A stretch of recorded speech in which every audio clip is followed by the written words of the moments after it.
Emergency broadcast system announcing the commencement of the annual purge sanctioned by the U.S. government. Police,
Tonight's home football game. At this time, if you please rise, face the flag as we honor America with our national anthem.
All right, welcome Triton Trojans fans. I'm Andy O'Hara alongside Kenny Barnhart and the Hall of Famer Ryan Lemler as we're live here for the Triton Trojan Sports Network for the season and home opener for the 2019 football season. Triton welcoming in South Central, team they defeated last season 30-17. Both teams are tied 3-3 in all 6 contests. They've faced off against one another. They're now in a different sectional. As far as that, it will change up for the season. We saw earlier in the year that we'll be going in sectional 44, and of course South Central staying back in sectional 41 where we were at last year. Of course, we had come away as defending sectional champions in the 41 sectional.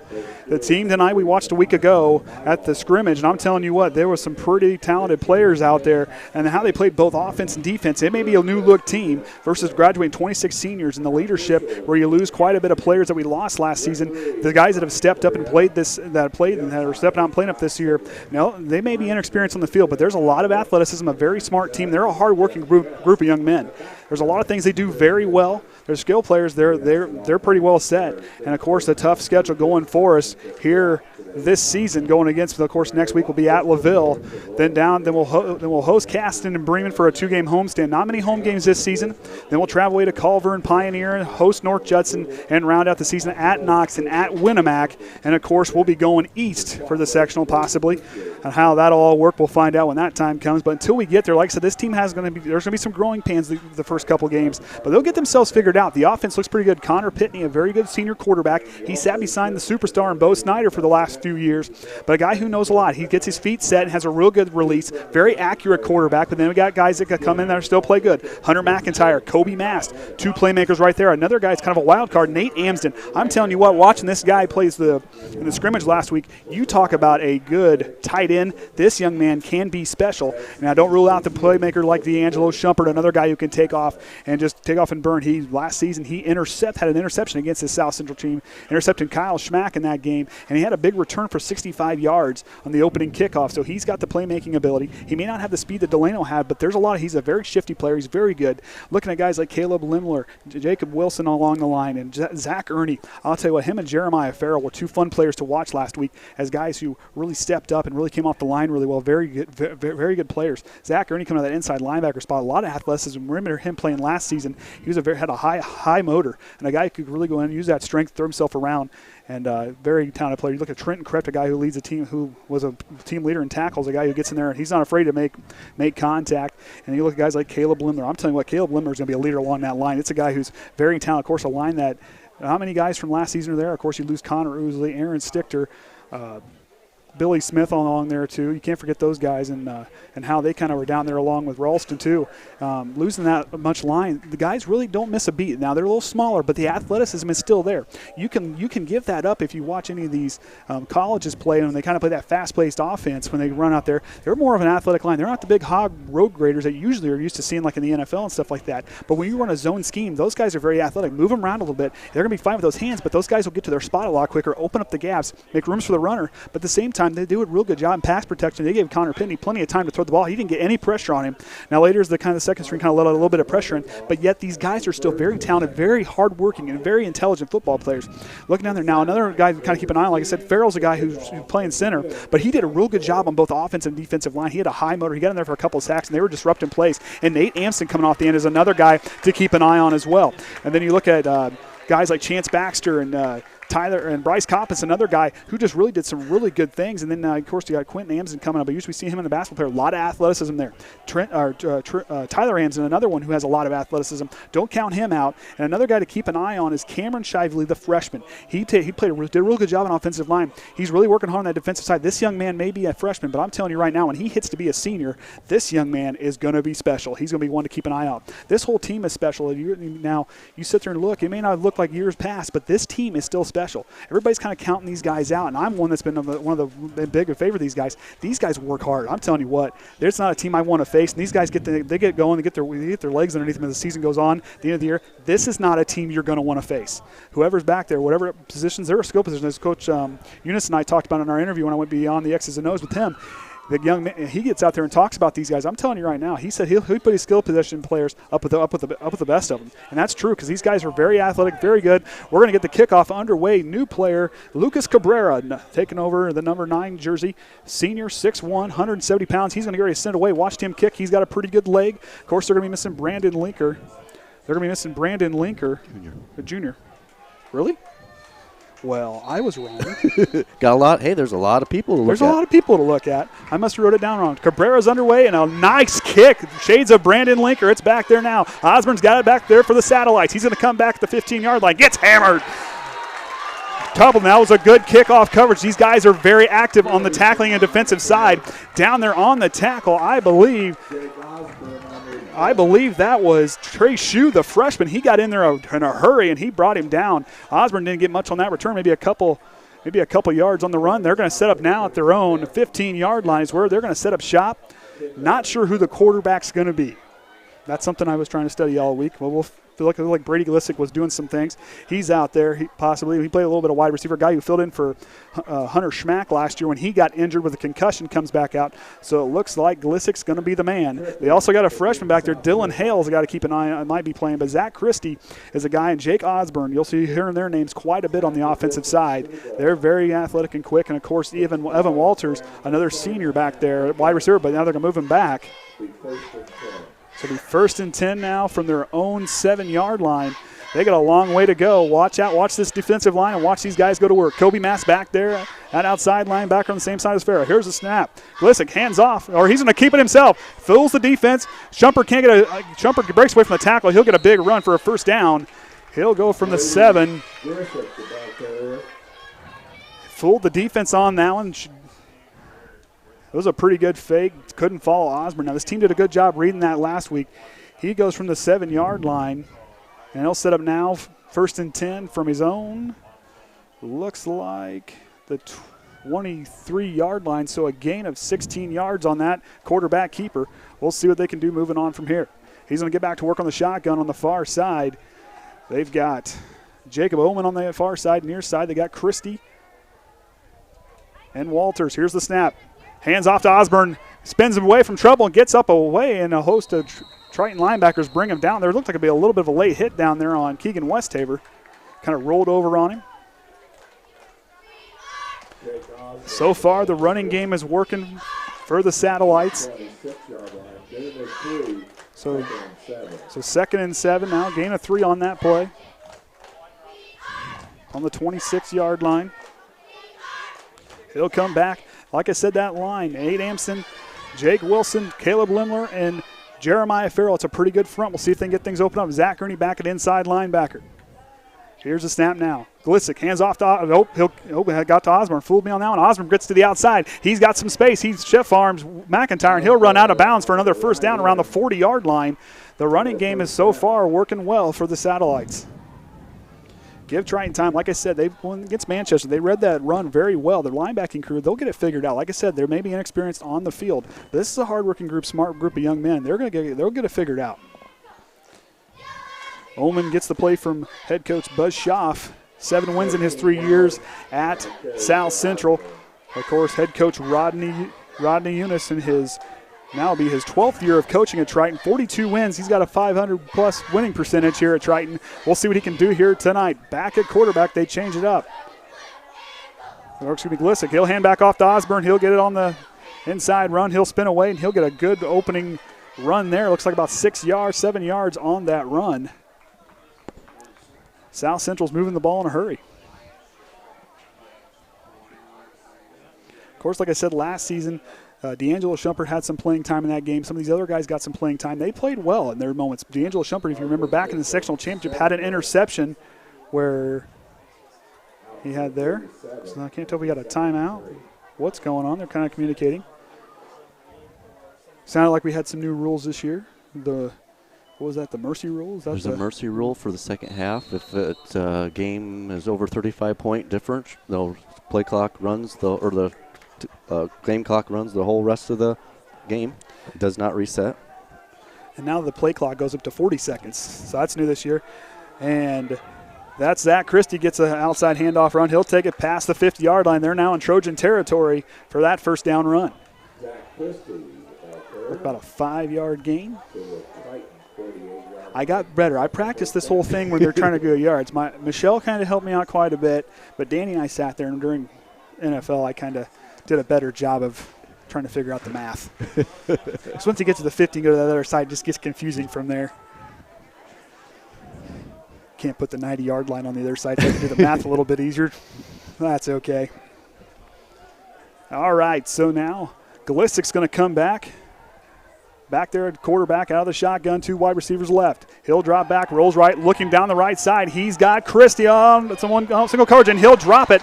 He had a beat and had some space on Coppes. Kind of underthrew him just a little bit. He had to kind of come back to that one, slow down for it, and that'll be an incomplete pass. That's our first pass of the night. Hey, let's try out something here. Here's a replay of that last one. So now we got a new replay thing. As you see right there, he's looking deep for that pass, and you kind of watch here. He had a step on him, and he had to kind of slow down for that ball. The ball did kind of have too much air underneath it, but it was good by Coppes to stay with him on the coverage. I like that replay. That guy, I like that. It gives me something to talk about. Football. Football, it looks like it might work for us. Basketball, it might be a little bit different story. So they're going to go the same setup, 2 wide receivers left, 1 to the right, and 1 single back in the backfield. Osborne gets the handoff off the middle, and Triton stuffs him at the line and sends him backwards. They'll shove him back into Triton. They couldn't shove him quite back across the 50-yard line, but he'll lose a yard on that run. So that's going to bring up 3rd down and some ways to go. 3rd down and 11 on the Triton 49-yard line. Shively's coming out. We'll see what they run here. Koby Mast gets the call from the sideline from new defensive coordinator Zach Whitaker. Coming here from Jimtown, let me tell you, this defense is very special. I mean, these guys are throwing some different looks. That 3-4 or the 4-3 defense, this team looks really good. Throwing a bunch of different looks at you.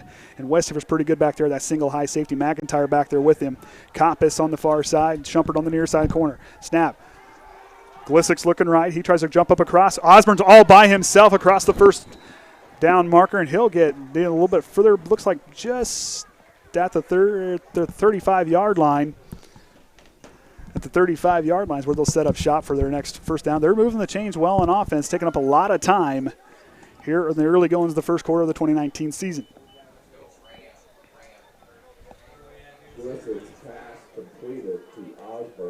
So like I said, if you get another chance, look at the Triton Trojan Sports Network, all of our older videos and spotlights that we do. I had a lot of fun doing them beyond the X's, the O's of the coach. We'll talk about that a little bit later. Check that out with Coach Eunice. We got to talk Coach Bragg and a few of the players. We'll be doing that throughout the year with all the bunch of different sports, not just football and basketball, but we'll be doing quite a bit of other sports. So here we go. Sends Christie in motion.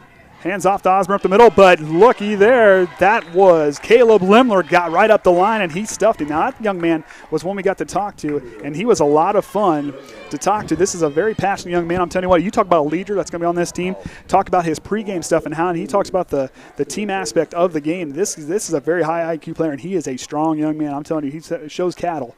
I'm telling you to show them things and drag them big steers around. I'm telling you, you got to be a strong dude, or strong person anyway. I unfortunately was not one of those strong people that could jerk those steers around. But, hey, Caleb did, and he's out there. That's the reason why he's on the line. Glisic drops back to the shotgun. He's looking left. Not there. Now he's going to come back right. Here comes the pressure. He'll dump it off to Christie. He's behind the line. McIntyre in the initial contact. They're going to shove him out of bounds. Good team tackling by trying to hold him behind the line on that one. Christie on the reception. Couldn't quite see who got the tackle on that one, but I couldn't tell if it was Ernie. So it'll be 3rd down and 12 on the 36-yard line. We'll see if they can convert here. They've converted all of their 3rd down opportunities from here on from earlier in the game. Like I said, that defensive line up front, they just do such a good job with the coverage down, but it really helps out the coverage back there. They lock things down now, and if they can keep up that through the whole game, this team is going to be dangerous. Glisic back there now. 2 wide receivers right. He's looking left. Going to try to go across. Too high. Interception, D'Angelo Shumpert. Shumpert hurdles and hit Triton's first turnover. Shumpert, shades of 2018, brings that interception down. And that one's got the Triton Trojan faithful on their feet. You talked about a packed house. The stands are full tonight for our home team, and this community involvement was one we talked about quite a bit. This is very impressive. Now, you don't see this very often in a lot of places, but they show up for all their Trojan sports and all their events. We'll go back to that interception. He just jumped over through Christie, but Shumpert very, very patiently waited behind them, saw was overthrown, got up there and held on. It looked like he caught that with one hand almost.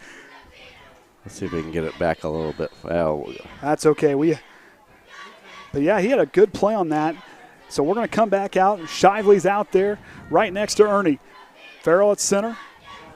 Lemler left guard and Jake Wilson on the left tackle spot. Pitney back there with McIntyre in the backfield. We got a flag already, our first flag of the season. They're going to call something on offsides on the defense, I believe, according to what the official said. And that'll be 5 yards. Moving back. So the first penalty is on South Central. Triton moving up. Here on near side is Chance Baxter. He had some pretty good receptions. He's a pretty fast player. He's got some good hands.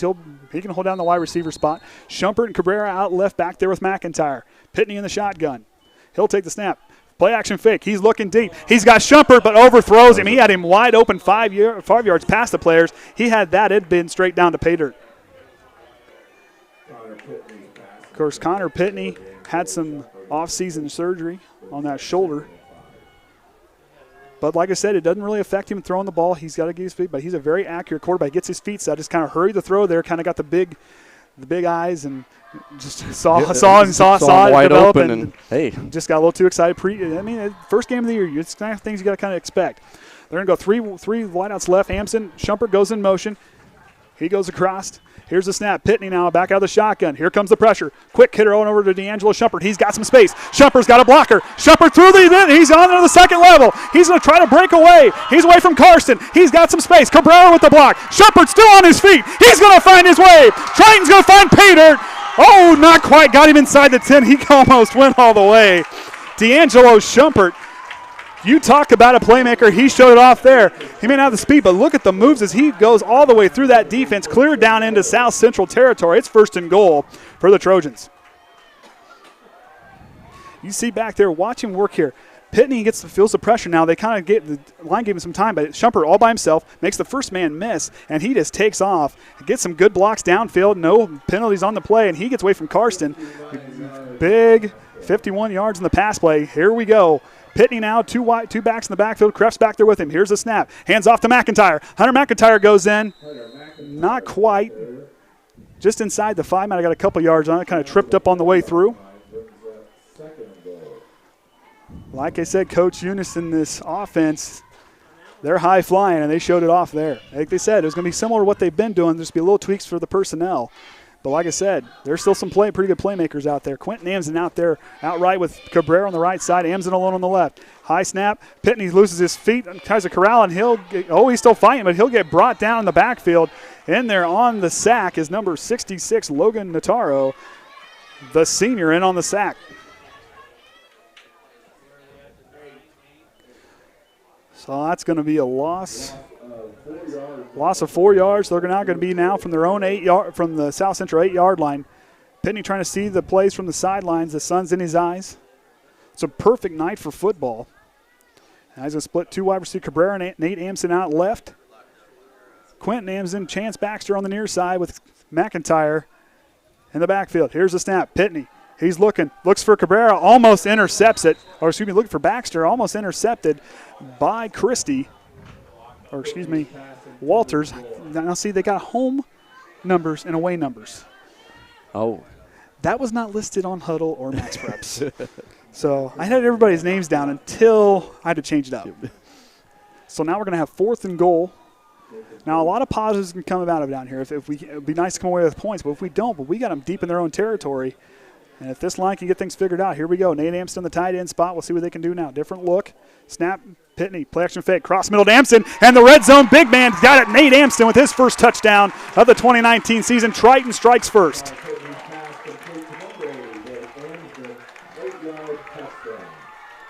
So the play action fake really sets up nice. Watch Amsden there on the right side of the line. He'll kind of go up, and the defense will kind of spread out, and he'll find his way in. Play action fake, they went after the run, and he was wide open all by himself, bring in those 6 points.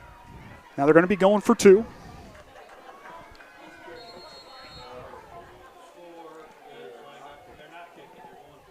So they're going to go for 2 here.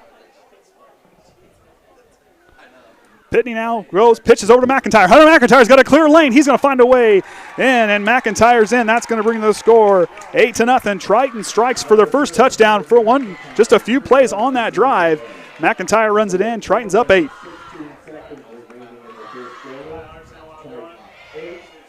That was a real nice pitch Right off to the right-hand side. And that's one thing, when you run the veer like that, you got to have ice water in your veins because those guys are going to come hit wherever. But McIntyre had enough speed to the outside. He's a guy who can plant and go. Like I always said, he's got a motor that don't quit. And Pitney read that well, pitched it at the right time, couldn't ask for a better play.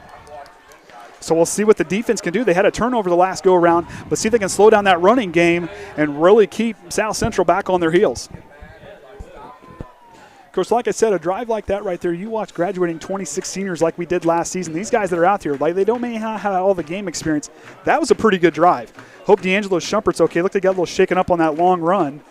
He's going to stretch out. We also got to remember, last year's people had to practice against somebody. Exactly. And when you heard my interview with Coach Eunice, we talked about the deeper you go into the state playoffs and the sectionals and regionals and all that stuff, the deeper you go, that's more practice time. These guys played against some of probably the best players that have ever gone through here as far as a class. I mean, that was a stellar class. But there's still players out here, they know how to play, and those guys left a legacy that I'm telling you, it's down there, and it's fluid. And when you hear Coach Eunice talk about kind of keeping that tradition going that Coach Ron Brown left, you know, that stuff right there, you talk about it, they're really doing those things. And this team they're headstrong, they're going to be tough.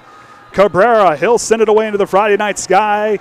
Back Osborne, he'll take it from his own 5-yard line. He'll get up past, he's going to work down to the 20. He misses a tackle there, he'll slip and fall inside the 25-yard line is where Glissick will come out and try their second drive. Of course, he threw an interception the last time.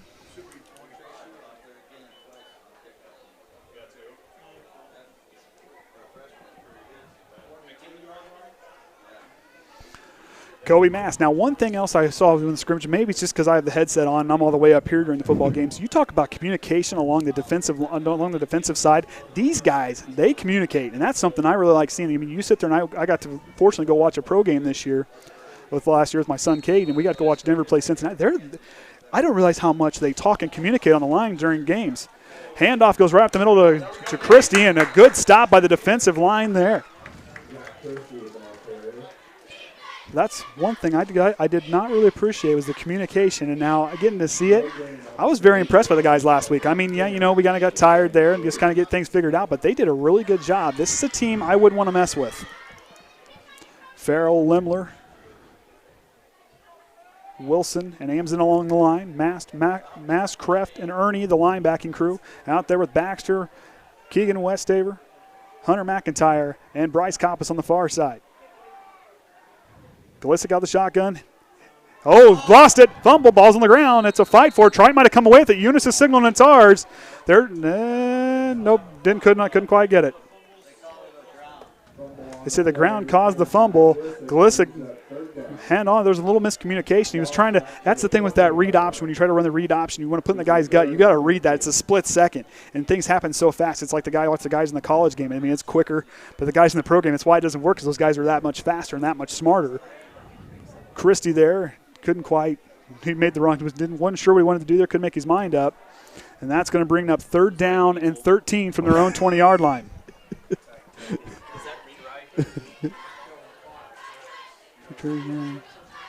Yes. Little confirmation there. Glissick works right. He's rolling right, throws. There's a flagger. Might be holding on the play. Deep pass. Coppes gets in the way. Almost takes it away. Now, Bryce Coppes did that last week with his own interception against North Manchester. Now, he's an athletic young man. He can really elevate.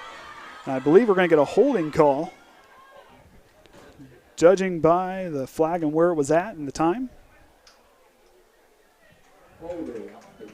So 3rd down, moving back 5 yards. Quentin Amsden's going to check in for Keegan Westafer, give him a break.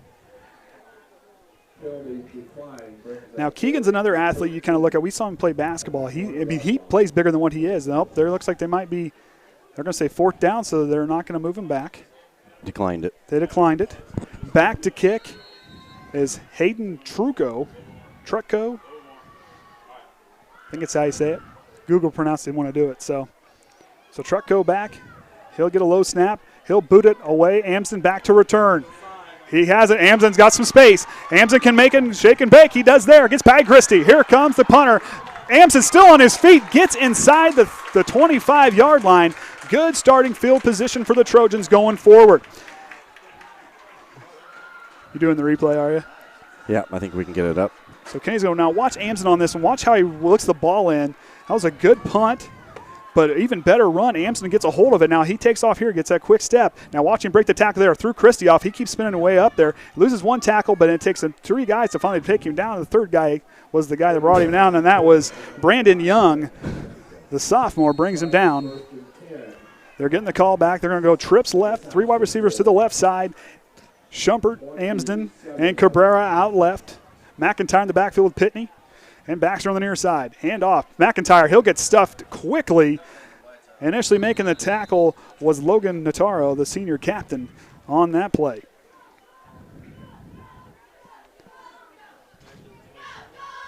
McIntyre's a guy who can find the hole. He's a very patient runner. He's a guy that lets the play develop and he gets in behind and then he takes off and goes. And watching him last year, he had a big game against Casson, but he rushed a lot of yards. He rushed for a lot of yards, and a guy who's a very good, very smart runner. We'll see if the line can hold up for him here.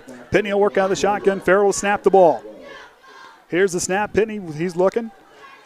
Steps up in the pocket. He's going to take it for himself. Pitney's got the good quarterback scramble, gets some pretty good yards on the play. And that's going to make it down for now third down and more manageable. To the 23-yard line. Well, maybe it was more than I thought it was. Picks up 6. It'll be 3rd and 6. So 3rd and 6, not terrible, but not the greatest of situation. But Pitney, like I said, very accurate quarterback. This receiving core is pretty good. Tyler Amsden checking in. McIntyre's going to go to the left side. Amsden down the tight end spot near side. Low snap, McIntyre picks it up. McIntyre, he's going to try to go. He'll try to rumble forward and may not get himself quite to the first down marker. Gets near the 16-yard line there. That'll bring up 4th down. Of course, no Brandon Linker, senior, graduated a season ago. Don't quite have that strong leg. Cabrera has it. They're going to have to kind of get a guy worked in, but they're going to be it's a pretty long field goal anyways for some of these guys. But we'll see what they do here. 3 wide receivers left, 1 to the near side for Pitney. He gets a good snap there from Farrell. He's looking. Throw across the middle. Cabrera goes up. Ball's just out of reach. And that'll be a turnover and downs. Empty possession there for the Trojans.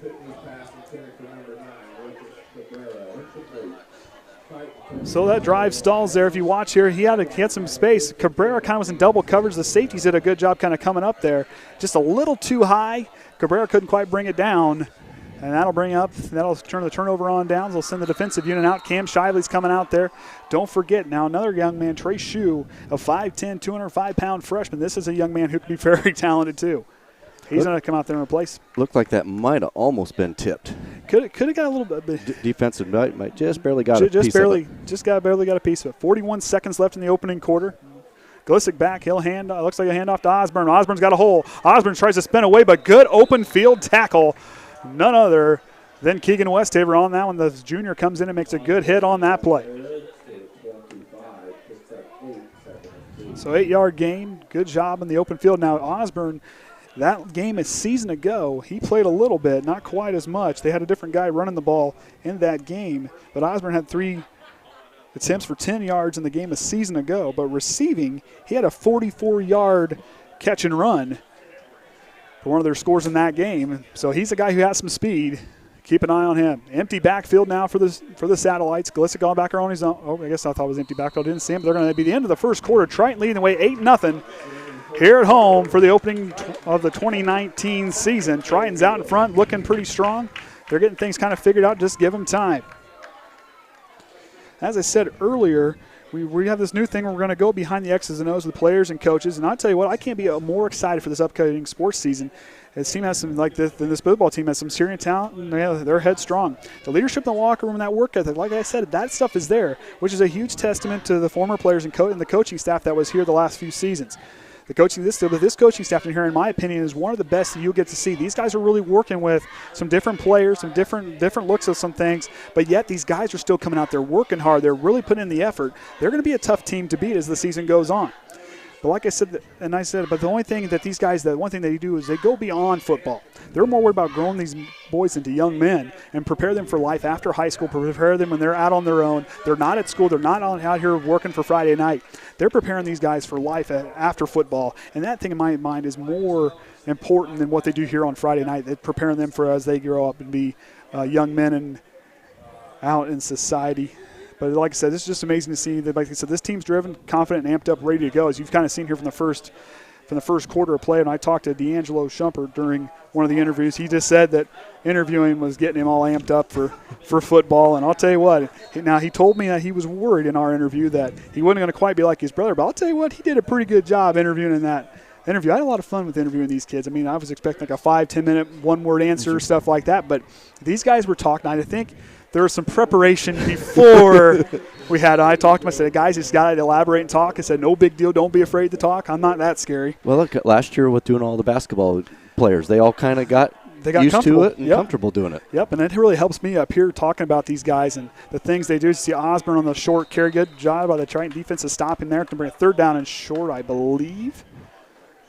But, yeah, to get to talk, that's something that really helps us up here. And plus it helps you, everybody at home watching, get to know the players. Get to know the players. These kids are out here. They put in a lot of work. I mean, yeah, you may think that, oh, yeah, well, he's an athlete. He's no problem. But these guys really put in work. I mean, there's a lot that goes into it. And I know I'm going to call some volleyball games this year. I didn't realize how technical that sport was. Oh. There are so many different things to that I've had to learn. I'm telling you what, that these guys and the girls have to learn some of these sports. There's a lot of work that goes into it. And I'm telling you what, it's very impressive the things they do. Quarterback keep it. Glissik's going to find some room at the left side, and he'll trip his way up. He'll get a big run on the first down. The running game's been working well for the Satellites. Of course, in the air game, they've thrown an interception, the only turnover of the night. That wasn't turnover on downs. Cam Shiley's going to come out. The freshman, like I said, keep an eye on him throughout the season. He's going to grow, he's going to mature, and he's going to get things figured out. Looked like that might got a little shaken up on that play, possibly. He was a fun interview, too. I like Cameron. I told him, I said, he's got a lot of work to do to hold up that 75 because that's Danny's favorite player who wore that jersey a season ago. She's at home watching. Jackson, future football player in Dad's opinion. Glissik now has it. He's looking right, trying to go, but overthrows Jacob Oman on that one. Coppes is not really in position to come away with an interception on there.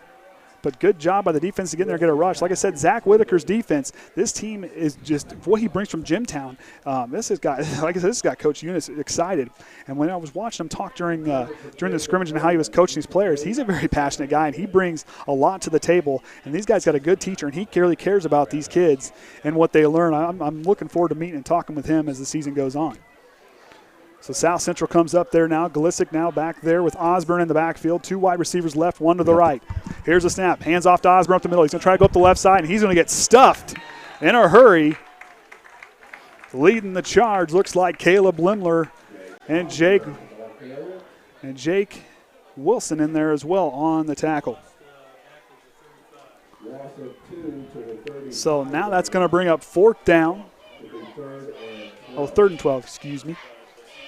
Forgot they got a first down. No, yep. See, broadcaster's is out of sync too. It happens. It's been a while. It has. Sectional basketball. Regional. You got packed house for regional. Oh, well, I didn't have to talk. You worked, but you didn't have to talk.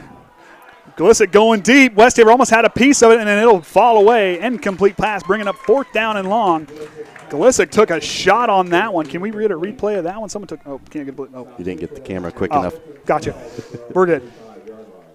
But like I said, he got hit pretty hard at the end of that play. Back to receive his Amsden. Now, I'm telling you what, this guy can be a playmaker. Watching him play basketball, like I said, he can go 0 to 60 like that on a basketball court. And I imagine he's just as fast out there on the field, and he can make guys miss. And you see him play in the little tight windows and lanes that he can go through in basketball. That really translates out here, and you get a playmaker. Like they say a lot now that you see basketball players starting to play more football. These guys who are good, these guys who are usually pretty good athletes that play tight end and some of the other spots, like I said, basketball really can translate that game out here. Carson to kick. Oh, and it looked like, I thought it got blocked. It did. Did it get blocked? He kind of half dropped it when he. Okay. Let's see if we couldn't quite see it from where I was standing. But, hey, we'll take the field position. We're inside satellite territory. Triton has gotten really good field position tonight. We'll see if they can bring some points out of this one. Here we go. See if we can see where I think he just mishandled the snap when he grabbed it. Because it looked really weird from the angle I was on. You'll see the snap there. He goes, and it looks like he went to kick it low. It looked like he was trying to pooch kick it away from Amsden. It kind of rolled. Didn't quite get where his foot where he wanted it. And that's a technical thing too. You sit there and think, well, all he's got to do is kick the ball. Well, my brother-in-law, who has friends with a guy who used to be a punter in the NFL, there's a lot to it. How you hold the ball, how quick you come, where you put your feet. There is so much to it. It's not just get the ball and kick it. You got timing. You got to send it places, be accurate. You can't just kick it away. And we're going to get our first timeout of the year, and that's going to be the Trojans. They get a look on offense as we got 10 minutes left in the first half. Trying 1st and 10 from their own 42-yard line. But, yeah, that was another thing that I've learned. And I sit there and, like a lot of things with me and my wife will say that anything that involves the ball or sports or anything like that, I sit there and Triton took a timeout. But you sit there and you look, and the things these guys have to learn, it's just not go out and play. There's a lot that goes into it. Especially the line. They got to know their protection. They got to know what they're seeing across the line. They got to be able to audible. Quarterback, of course, we know that they have.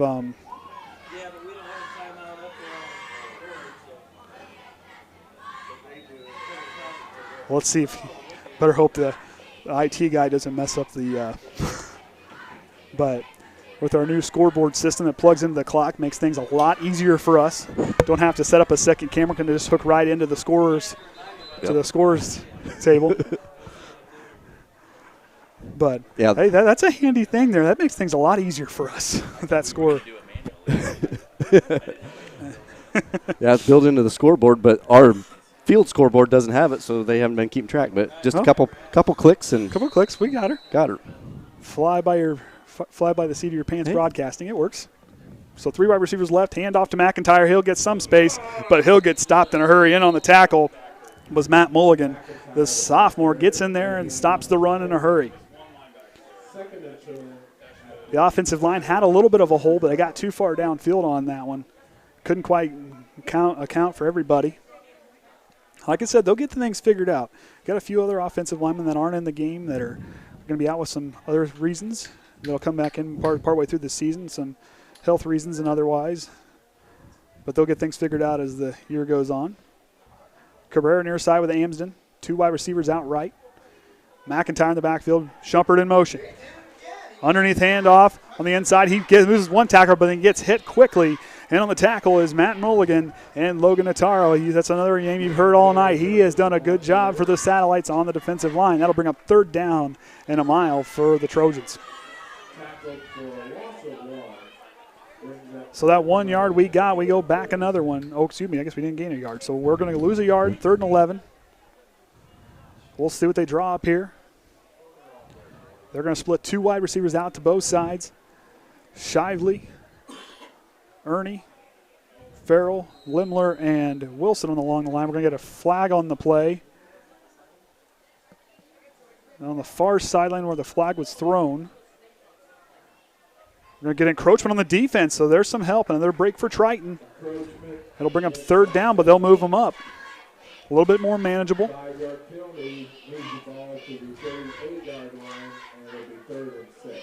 Now, last season, one thing we really didn't have was a receiving tight end. We had a good blocking tight end, Lucas Richmond.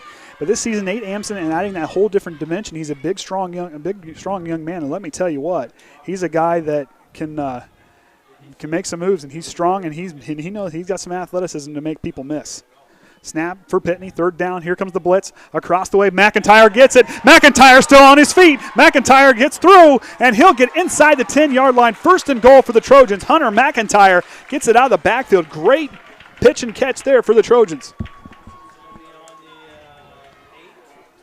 So he'll get down to the South Central 8-yard line. Good job by Hunter McIntyre with the motor that don't quit. We'll look at the replay here real quick. You look at Pitney, he looks near side. McIntyre, he gets in there, couldn't quite get the camera angle fast enough, but he tried. It's tough, but he gets down there. He's got that speed to break away and go. Pitney out of the shotgun. Play action fake. Quick hit over to D'Angelo Shumpert. Shumpert tries to make one guy miss, but he doesn't fool him, and he'll drive it on the ground. That was Oman on the tackle there for the Satellites. like I said, the skill positions have worked out. These guys are really playing their brand of football. Like I said, different tweaks, but these guys are really owning it and playing pretty tough football. Like I said, looking forward to a good season. Ryan's been working on everything. Kenny's been working on their stuff. I just show up and talk. So I just study film from last year. I mean, I don't really – I unplug things and help pack things up. That's that's where I help. McIntyre short run on the play. We got a late flag coming in. You're going to get a holding on the offense. That'll move them back a few yards, and that'll bring up – I believe if they accept it, it'll be third down or second down if they accept it. Well, last night was a practice run with volleyball. We did that was the first stream of the season. So we're moving back 10 yards. But, yeah, the volleyball thing looked like it. I mean, we had a little bit of jitteriness. We got that fixed. You guys got that fixed? Got that fixed at the start. Got that taken care of. Volleyball, they won some. Yes, they did really good. They won last night. Swept them. Both. Yep. I learned a lot watching that stuff. And I'll tell you what, the girls did a great job. I'm looking forward to calling one of those. I heard a few of those. This might be fun. I'm excited. It gets kind of interesting going at it. I mean, you won't see me out there doing it. I mean, that's probably a good thing. Pitney's tries to get space, but looks like Shumpert had some contact there. Looked like that Evan Walters had a hold of the jersey on that run, on that one. But that'll bring up third down and long for the Trojans. Got that spot up the 8-yard line, got moved back quite a ways from the holding penalty, and then Shumpert lost for yards on the quick pass to the right side. So here we go. We'll see what the line can do here, holding on, see if they can hold their ground on third down. Pitney back out of the shotgun.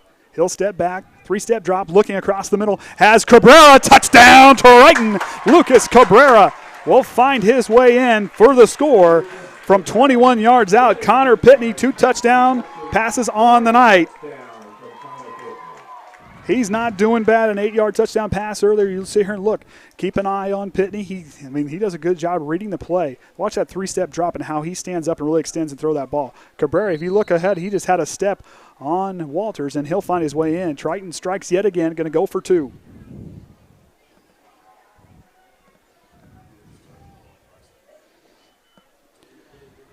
Pitney under center. Goes the snap, tries to go back to McIntyre. He'll get swallowed up quickly. Won't get in. Conversion won't be good on that one. But good pass by Connor Pitney, 21 yards right on the money for Cabrera, and that's going to bring our score 14-0. Triton out in front. So the offense looking pretty good here in the first half. See if they can keep that going. It's kind of nice when they get down there and strike. They just can get her to go. That was one thing I wrote down from my notes. When this team gets inside the 20, inside the red zone, this team is going to be dangerous. You're not going to want to see Triton down there on the 20-yard line. They are tough. This is I'm sitting there and watching these guys and what they're capable of. There's so many weapons. I mean, yeah, you lose a guy like Ty Orson. You lose a gamer on the outside there. I mean, then you lose Delano. You lose Caden Atkins. Guys like that did a good job catching the ball. And of course, Ethan Berry, what he did. And then Bo can take off and run and throw the ball.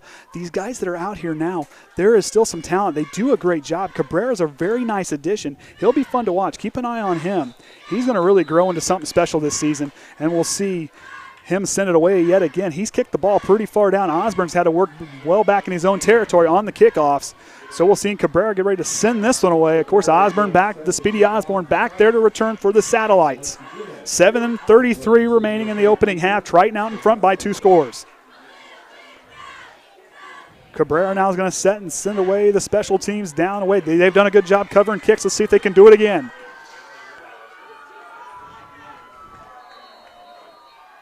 The Reese's died down. Kicks away for Cabrera. Back to Osborne. He's going to get from the 10-yard line. He's going to go up the left side of that left hash mark, get some space. Osborne breaks free. Cabrera's going to get in there and bring him down. Cabrera with a saving tackle there, because if he had got through, he had some space where he could have kept galloping in his way back into Triton territory. But big return for Osborne. He'll go 30 yards on the return, and he'll set up from their own 40-yard lines where Gallistic will come back. Both of their drives have stalled all three of their drives have stalled. An interception on the first one. Of course, D'Angelo Shumpert bringing that one in. But you take a look at these guys. They've done a good job on defense. They get the run defense, but at the same time, they're doing a good job covering things and really just making their drive stall. They're hitting them at the right time. That's one thing about these Triton players. They go at the right moments, and we'll see what they do now. You're going to have Christie and Carson out near side. Glissick hands off to Osborne. He's going to try the right side. He's got a block. Osborne with a flag on the play. He'll go 40-40 on now, and he'll go 20 yards, but it might be coming back. Looks like there might be a holding call, and it is. Holding on South Central, move them back. So lucky break there. But see if we can see the holding here. Got our fancy little monitor so I can see things. So you kind of see there on the near side. Looks like the right tackle had a hold at Nate Amsden. Right there it is on the top of the screen there. He got a hold of that jersey and pulled it over. Can't do that. You got to let go. You can't keep pushing them like that or grabbing a hold of that. I kind of like that. I kind of feel like Al Michaels and Chris Collinsworth now. I got the replay. I can break it down. That's kind of nice. Except the only thing I don't have is my little John Madden yellow pen where I can circle things. And need your little whiteboard? Yeah, I need my little whiteboard. I got my clipboard, but that's about it. Holding on the play, like I said, we saw. You know what? His number's not on here, so he must wear a different number every time. Glissick gets the snap, hands off to Osborne. He'll go to the right side again. He's got some space, got a blocker. He's still on his feet. Koby Mast brings him down. He'll get past there. A big running play for him. Goes from the 34 into Triton territory. Looks like about a 20. It looks like he got from the 48, so he'll get okay, now I got to do the math again. Well, we'll just forget about it. I did good earlier. See if Kenny can do the math. Well, I didn't catch where he was at. He went from the 34 to the 47. 19 yards? That wasn't quite 20, so there we go. See, simple math like that. My wife's probably at home shaking her head and saying, well, we practiced this for what? All right, they're going to go 3 wide receivers left. Glissick back in the shotgun. He'll take the snap, hands off to Osborne. He'll go to the left side. Got initial contact there. Koby Mast and Trenton Kreft in on the tackle there.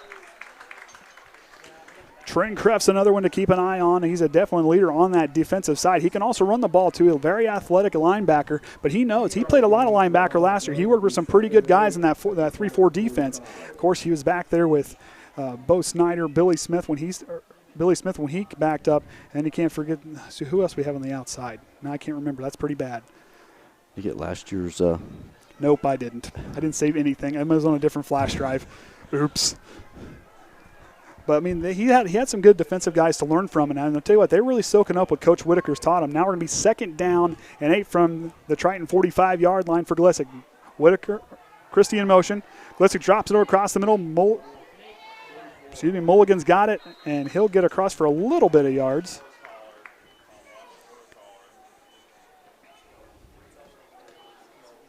So that'll set them up now 3rd down and looks like 4 yards. So 4-yard gain on the play. Yeah, we're guessing on the yards as much as Don and everybody up here is. Hey, I try to listen to Don. If I can catch Don say it first, I'm telling you what, he's one of the best, let me tell you. Glissick now, hands off to Osborne. He's going to try to see if he can convert the first down. He does and more, and he'll get past the first down chains all the way up. Looks to be about the 36-yard line is where he'll set up 5-yard gain on the play. Well, the 35, so then they got – it was 6 yards on the 6 yards on the play. So here we go, 1st and 10. But Triton in these moments has stood tall and really stopped when they start getting closer down in their territory. The defense stands tall. Keep an eye on that. Glissick now is going to be out of the shotgun. Osborne back there, of course, with him. 2 wide receivers right, 1 to the left. Line sets. Here's the snap. Glissick hands off to Osborne on the draw play. He's going to work right, has some space. He's going to get across. Good blocking. Coppes tries to shed the tackler. He's going to try to bring Osborne down. It takes him and a few other Trojans to bring him down. 1st down on the run. Big carry for Osborne. He's had a night. He's been toting the ball all night for him. He's been really the main source of offense tonight, other than a few other plays. Of course, he lost their big senior quarterback, Kyle Schmack. Of course, he didn't get to play against us real heavy last year as he kind of went out with an injury early in the game, which he looked like he had a big arm and the kid could run. But Osborne, he has that speed. Like I said, he had a 44-yard run and score for the Satellites last season against Triton. But here we go. Kreft's going to come here to the near side of the outside linebacker spot. Back there with Mast and Ernie. Glisick with the snap out of the shotgun. Keeps the play on the option play. He's going to work right and coming up to make a big hit. It looks like that was, can't tell, looks like Hunter McIntyre was in on the tackle with a big hit on him there. And that'll bring him second down and short. Oh, move him back. So second down and 2. So they're inside the 10-yard line. Triton's going to stand tall here in the red zone and see if they can get another stop. 3:25 and counting left in the first half. Triton leading the way, 14-0. Oman on near side. Christie, and out left is a new player we got in there, Dylan Riley, out left. Glisick hands off to Osborne. Osborne fumbles the ball, and who's going to come away with it? Triton looks like they may have had it. A lot of bodies down there. And Triton comes away with it. Another forced fumble. Hunter McIntyre, the man with the motor who doesn't quit, picked up the fumble. Initially, if you look at the play, they had a good jump there. Osborne got through, but someone got a hand on it. We'll see if we can see who that was. Osborne goes up there, and it looks like Trenton Kreft might have got a hand on it. Yeah, that was Trenton Kreft. He forces the fumble, and McIntyre picks it up.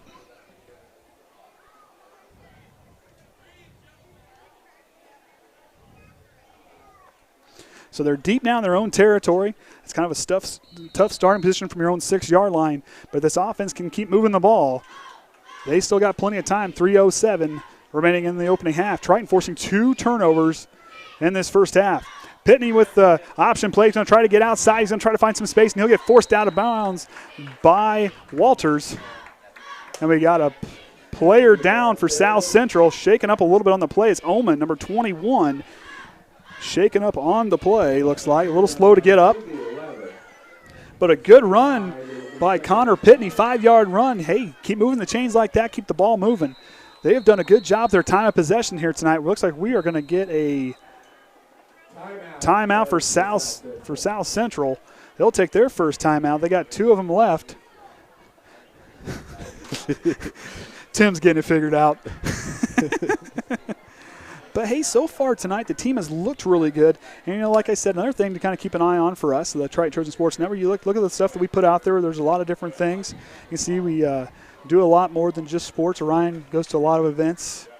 I got to go help at Summerfest for the pageant they put on. That was interesting. I think you got the parade. We got the parade, got fireworks, and a bunch of different things. And, of course, what was the 1 days during the summer that I missed? There was another one during the summer that Ryan filmed. I can't remember which one that one was, but maybe it was Blueberry. Maybe that's what it was. The Blueberry pageant. He filmed that one too. And there's, of course, the choir concerts and the band and all sorts of different things. So keep an eye out. Look out that. It's not just sports. There's everything across the way. A lot of fun things to keep an eye on. So here we go. Triton now, second down and 5 from their own 11-yard line. We'll see if they can get the offense going here. And we're going to get a quick flag on the play from the far side. Looks like it might be false start, and it is illegal procedure on the play. Move it back 5 yards. They're back to their 6-yard line where they started out.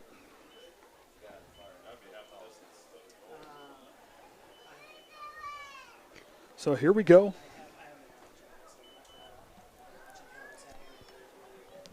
Cabrera and Amsden out left.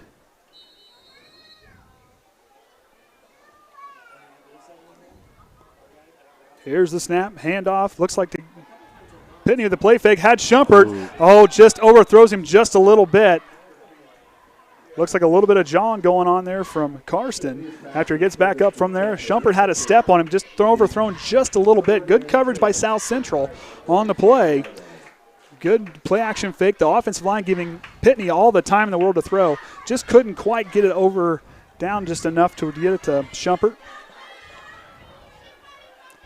So here we go. We'll see if the line can hold up. Wilson at left tackle, Shively on the other side. Farrell to snap the ball to Pitney in the shotgun. Pitney high snap, looks right, quick hitter, finds Baxter. Chance Baxter has some space. The speedy Baxter's on his feet. He's going away, and Carson will throw him to the ground. Good play by Chance Baxter. Like I said, as a guy there has some athleticism. He can do a lot of things really well. He does a good job playing defense. A guy who has a lot of speed. He can catch the ball and go. He may not be the tallest person in the world. As you kind of take a look at him standing there, 5'8". That's not super tall, but yet the senior, right? The senior at 130 pounds, he can get out and scoot and move. Here we go. A lot of 2:38 left in the first half. Pitney hands off, and that's going to be Gavyn Ness. Ness will try to spin away and coming in on the tackle. Looked to be Osborne, I believe, on the tackle. Might have been Seth Schmidt on the play. So Gavyn Ness back there, a 5'9" sophomore, 150 pounds. He can take off and scoot.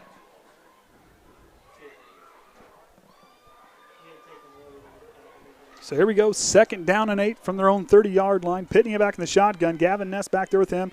2 wide receivers split to either side. Pitney now, he's looking left. Tries to go, but kidding a little bit off the mark to Shumpert. Incomplete pass. Had 2 of them over in the area, but neither one could get to it quick enough. Might have been a little miscommunication on the play. Cabrera and Shumpert on the near side. Had Shumpert kind of had to step on the player, was just a little bit farther back from it. But like I said, that connection right there has worked out pretty good tonight. Shumpert almost had a big touchdown there, had a couple chances. So like I said, young man's a playmaker as we're inside 2 minutes remaining in the second quarter. 3rd down and long. Timeout. Coach Eunice didn't like what he saw on that play, so he's going to bring him in and kind of reset and see what they can do to get things lined back up. But like I said, the offensive line, the pass protection's been there. I mean, Pitney's done a good job kind of hanging in the pocket. That's going to make things hard to see. Well, that's going to make it harder for me to see. And let there be light. I guess. But we'll see how that goes for the night. I might be looking at the monitor more often. So it's a timeout play on there. Triton moving around. Of course, like we said, our schedule on the season, this will be one of just 4 home games on the season. Of course, we'll be at home against South Central tonight. Away at LaVille next week. It'll be a 7 o'clock start. This is only 7:30 start until we host North Judson back on October 4th. But you see there we'll host Caston, Bremen to back-to-back home games, and away twice against Culver and Pioneer, Judson at home, Knox and Winnemac to round out the season. And, of course, like we said, a new sectional lineup for what we'll be facing as the season concludes with some powerhouses in Adams Central, Cherubusco, and Southwood, and Northfield on it with trending upwards. So there's some tough teams. And Triton, they're going to have to really focus and work hard. But like I said, to be the best, they got to beat the best. And these guys over there, where we play in our sectional, that's probably the toughest sectional in 1A. The reverse play, Shumpert drops it on the reverse. Good idea there on the play, just bobbled. And we're going to send the punt team out, I believe. And we'll see who's back to kick. Right now it looks like so South Central will take a timeout with 1:44. We'll see who Triton sends back to send it away. Chance Baxter kick, but he'll be coming out. They're trying to get things figured out, so they're going to bring everybody back for the timeout. Like I said, Triton special teams have really showed up here tonight. Reason why they're up 14-0. And, of course, the defense has stood tall. The offense has answered when they could. Just kind of stalled there in the second quarter on that drive there. But like I said, a lot of leaders, a lot of good leaders on the team. Caleb Lemler has done a good job in all his spots. That's the guy right there is going to be a superior leader the next 2 years. He'll get things figured out. Of course, Shumpert, of course, there's a little miscommunication, a little bit of some frustration. We're trying to get plays and get going. But that stuff will come. They will figure that out. And like I said, Nate Amsden, the special target, he's been in the end zone. Of course, he got that first 8-yard touchdown pass. And then Cabrera receives a 21-yard strike, a frozen rope thrown by Pitney. They're trying to get the special teams figured out. Of course, like I said, we're going to be talking to a lot of different coaches and players from all the sports. I'm looking forward to that. That was a lot of fun last year talking to the basketball players. I'm looking forward to this. I got to think of some questions, different questions for some of the other stuff to kind of throw them off a little bit. You got to rotate them around so they don't know what's coming up. Oh, yeah, we'll get them. I've been watching some tape on interviews of players. This might get fun after a while. Cabrera back to kick, sends a pretty high punt, back to receives Osborne. And it'll be off a Triton player. Osborne didn't touch it. Looked like it touched him. But Coppes will get it on the 41-yard line. Went off one of the Triton's players. Osborne almost touched it. Not quite. Smartly went away from it. And so they'll set up shop from their own 41-yard line. Minute 33 remaining in the opening half. Oh. So they're going to start it off there. Triton touched it. It's illegal. I don't know what that one is. I guess I have to look at the play chart thingy that they gave us. We'll figure it out. So they'll go now from the 50-yard line. Midfield starting off here, 1st and 10 for the Satellites. Glisick back for the Satellites. Glisick drops back. He's rolling left, looking deep. Throws it and incomplete. Trying to go, looks like to Christie underneath on the play. It's hard to see with the reflection.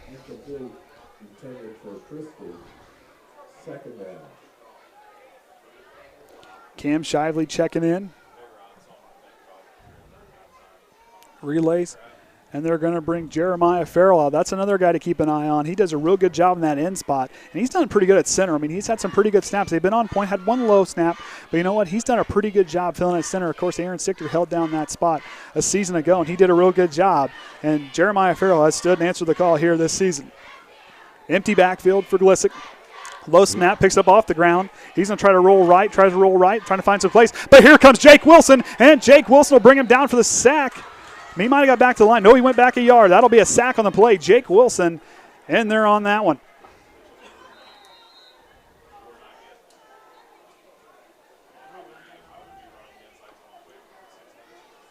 So Jacob Wilson and another timeout. That's the last timeout for South Central. They're all out. They cannot stop the clock unless they get an incomplete pass or to get out of bounds the rest of the way. Minute 11.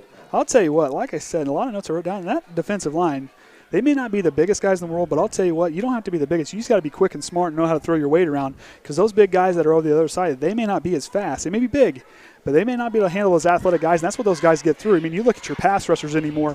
These guys aren't big 300-pound behemoths that are coming off the edge. Now, if you watch the pro game work, these guys are 6 foot, 6'2", and they probably weigh about 230 to about 280 pounds, but they are just quick. They're not big, but they still get through. They can make those 300-pound guys that are big and everybody wants, they can make them look silly. You have to anticipate where they're going and be ready for them. Exactly, and then they can throw them off like a guy that, I mean, of course, it's no question that I'm a big Broncos fan, but watching our guys kind of come across, I watched Bradley Chubb go through, and I'm telling you right now, some of the moves these pass rushers make, they're pretty good.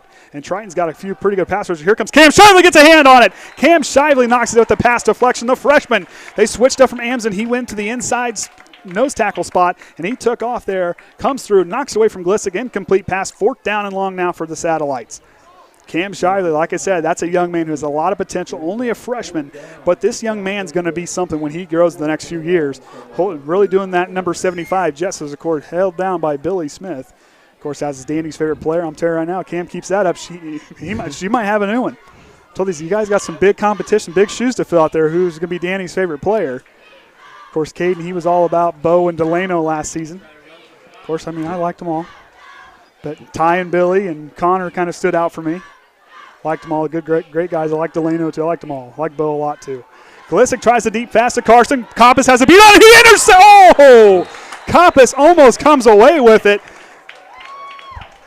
I'm telling you what. These corners, these defensive backs, don't let Triton fool you. They're going to turn some heads, and they've done that in this first half. Watch it right here. Watch Coppes at the end of the play. Glisick steps, but he airs that out. Now, see, the receiver's got to slow down and come back to it, but Coppes read it perfectly, almost comes away with it. But good defensive play, but still that works out well for us because now we're on plus side territory. They're on the South Central 49-yard line. Good field position for Triton inside a minute remaining in the second quarter. They lead by 14. 2 wide receivers split to either side. Looks like Baxter and Amsden out left. Shumpert and Cabrera near side with McIntyre in the backfield. And, of course, we'll see what that offensive line who's done a good job pass protecting and see what they can do here. Snap by Pitney, play action fake, quick hitter D'Angelo Shumpert. Shumpert's going to try to get across the 50, gets a few yards. Shumpert's still on his feet. Shumpert tries to tightrope the end by the sideline, and he might have enough for a first down. And he does. Oh, it might be close.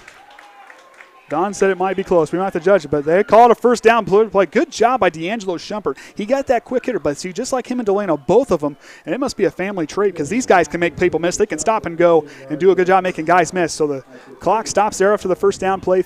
He gets out of bounds. 50.3 seconds remaining here in the opening half. 2 wide receivers split either side. Pitney back to throw.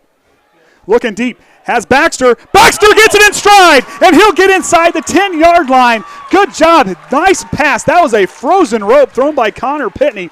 And I'll tell you what, Chance Baxter hit him. You couldn't throw a better throw than that right there. It was right on the mark. Good play by Connor Pitney and Chance Baxter. Pitney has shown off that accuracy, and he's getting things figured out. And that clean pocket that offensive line has given him has really set up things well. Inside now, 44.3 remaining. Hands off to McIntyre. He'll try to rumble it in. And he'll get stopped. But a penalty flag on the far side might change things.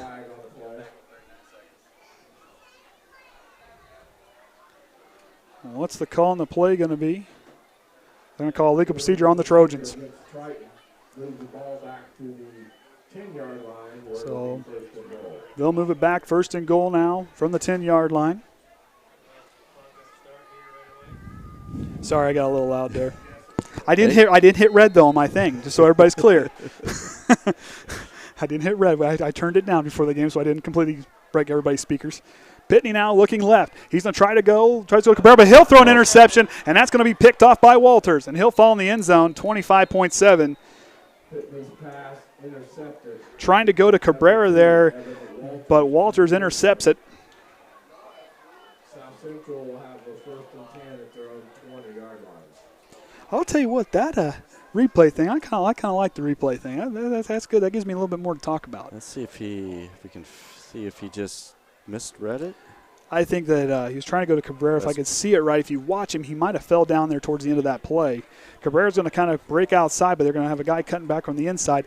Cabrera just didn't quite beat him to the spot, and that's where the interception by Walters there. So they'll get the ball now from their own 20-yard line. Glisick back in the shotgun. He'll take the snap, hands off to Osborne. He'll try to go up the left side. He'll see if he can scamper for a touchdown here. Glisick, he'll try to get out of bounds, or Osborne, he'll try to get out of bounds. A late flag on the play. Penalty flag on the play. We'll see what that one is. It came from back in the second to back in the Triton defensive side. Another flag. Oh, just moves it. Okay. It might be a holding or block in the back call. We'll see what they call here. Illegal block in the back by the South Central, and that'll move them back. In 17 seconds remaining in the opening half. See if we can catch it where it might have been. So as you see there, they'll hand off to Osborne. He'll try to get up there a little bit. We'll see it. Right there it is. It happened quick. Looks like it might have been on Karsten just that split second I saw. Came in and knocked Keegan Westafer off his mark there. So block in the back moves them back. First down and 8 from their own 22-yard line. 17 seconds remaining. It's been a beautiful night here thus far. It's starting to cool down a little bit. But I'll tell you right now, the wind was blowing pretty hard earlier, and it's non-existent right now. Koby Mast calling out the play. This defense barking out what they're going to do. Glisick hands off to Osborne. He'll try to go up the middle, and he'll get hit in a hurry by Trenton Kreft. And that's going to be the end of the – oh, not yet. It'll be a penalty. So it might have been a late unnecessary roughness call or a personal foul. Yep, and that's going to be on South Central. You'll see that they pushed Lemler at the end of the play there by that was on Mulligan. Shoved a little frustration there, shoved Lemler at the end of the play. And that'll be a penalty on South Central. That'll move them back even further. They might just run it here to run out the clock to the end.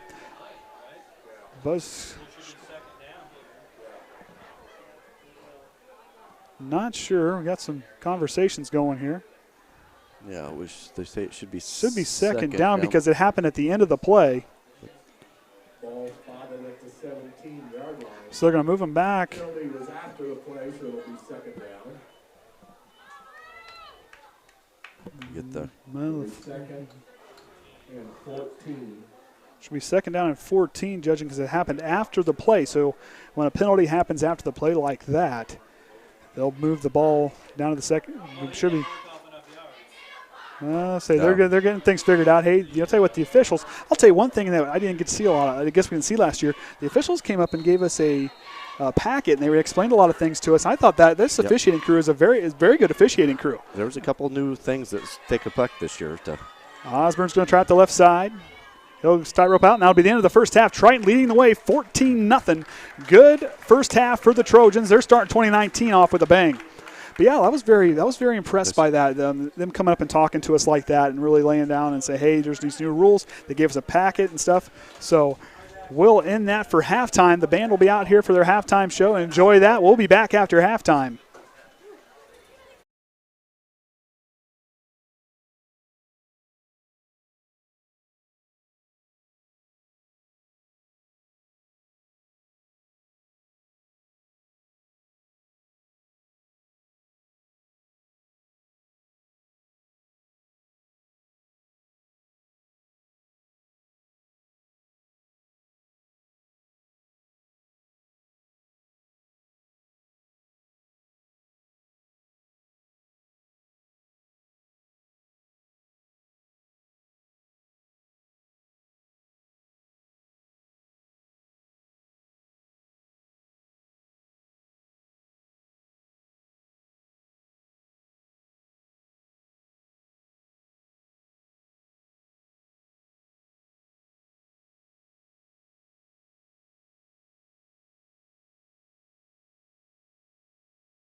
And he's only like 12. But it's because he's like kid second grade. We're talking about he's in second grade.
She's saying that it's hard to see the Triton score on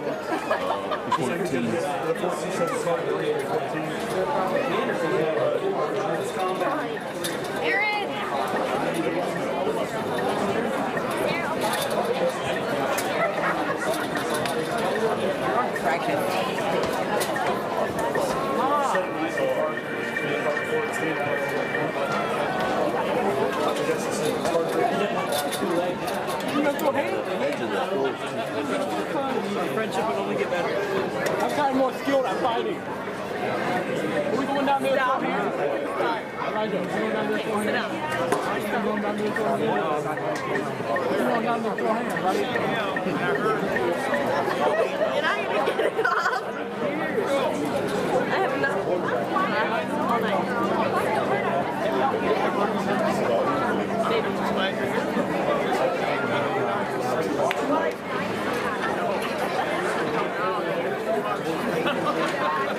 I love you. I'm showing my love and affection for these. I'm trying to make you stand up for you.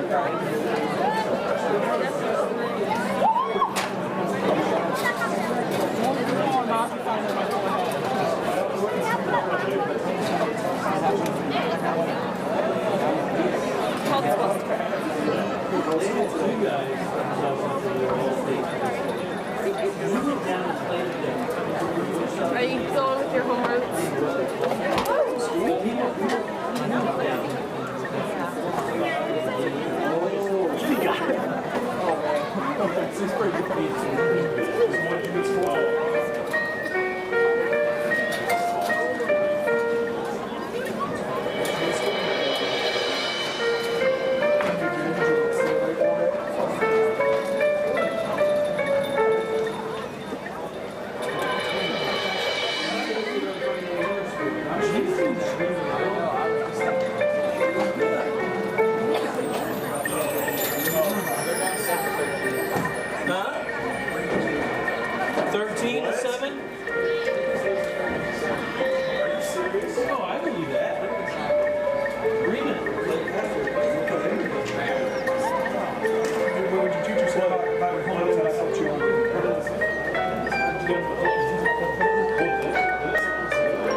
Check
All right, welcome back, Triton Trojans fans. I'm Andy O'Hara alongside Kenny Barnhart and the Hall of Famer Ryan Lemler. We're live here for opening kickoff of the 2019 season. Triton leading the way at halftime, 14-0. Some highlight plays to kind of highlight. Glissick threw an interception. Shumpert picked it off early in the first quarter on their first drive. And then another turnover a little bit later. Trenton Kreft forced a fumble, and Hunter McIntyre picked it up. There's been some pretty good sacks. Jocob Wilson won to highlight on his sack there in the second quarter. And then Pitney threw an interception to Walters at the end there, and that gave them some field position deep in their own territory. The only two scoring plays have been some pretty good ones. D'Angelo Shumpert had a big 51-yard catch and run earlier in the first quarter, and then to finishing off that drive, it was Pitney to Amsden for an 8-yard touchdown score. McIntyre converted the two-point conversion to make it work. And then you turn around, and then Pitney to Cabrera for a 21-yard touchdown, frozen rope strike. Very good play there. Have it off as far as we're concerned. If you'd rather have it off. Yeah, because I can't see it all out there. We prefer to have it off. By the LED lights, that helps. Can't see the broadcast, guys. But anyways, we'll get the second half here underway. Triton will receive the kick. Back for them the first time to receive a kickoff tonight. They're going to send their guys back out. Imagine Quentin Amsdem will be one guy back there. He's been receiving punts. He'll be back out there with Chance Baxter. They'll be back deep with Gavyn Ness back there alongside them. And we'll get South Central to send it away. So Triton, like I said, leading the way, playing really good here. The good defense and offense, standing tall in the right moments. Some penalties have kind of helped out. Triton hasn't really committed very many penalties here this game. Done a real good job. Officiating crew's been pretty good, enforcing the rules and doing a very good job catching things you saw. And the nice thing for us, like as I keep saying, I love the replay. I told my wife, I told Michelle, I feel like Al Michaels and Chris Collinsworth. I get to break it down and slow it down. It's awesome.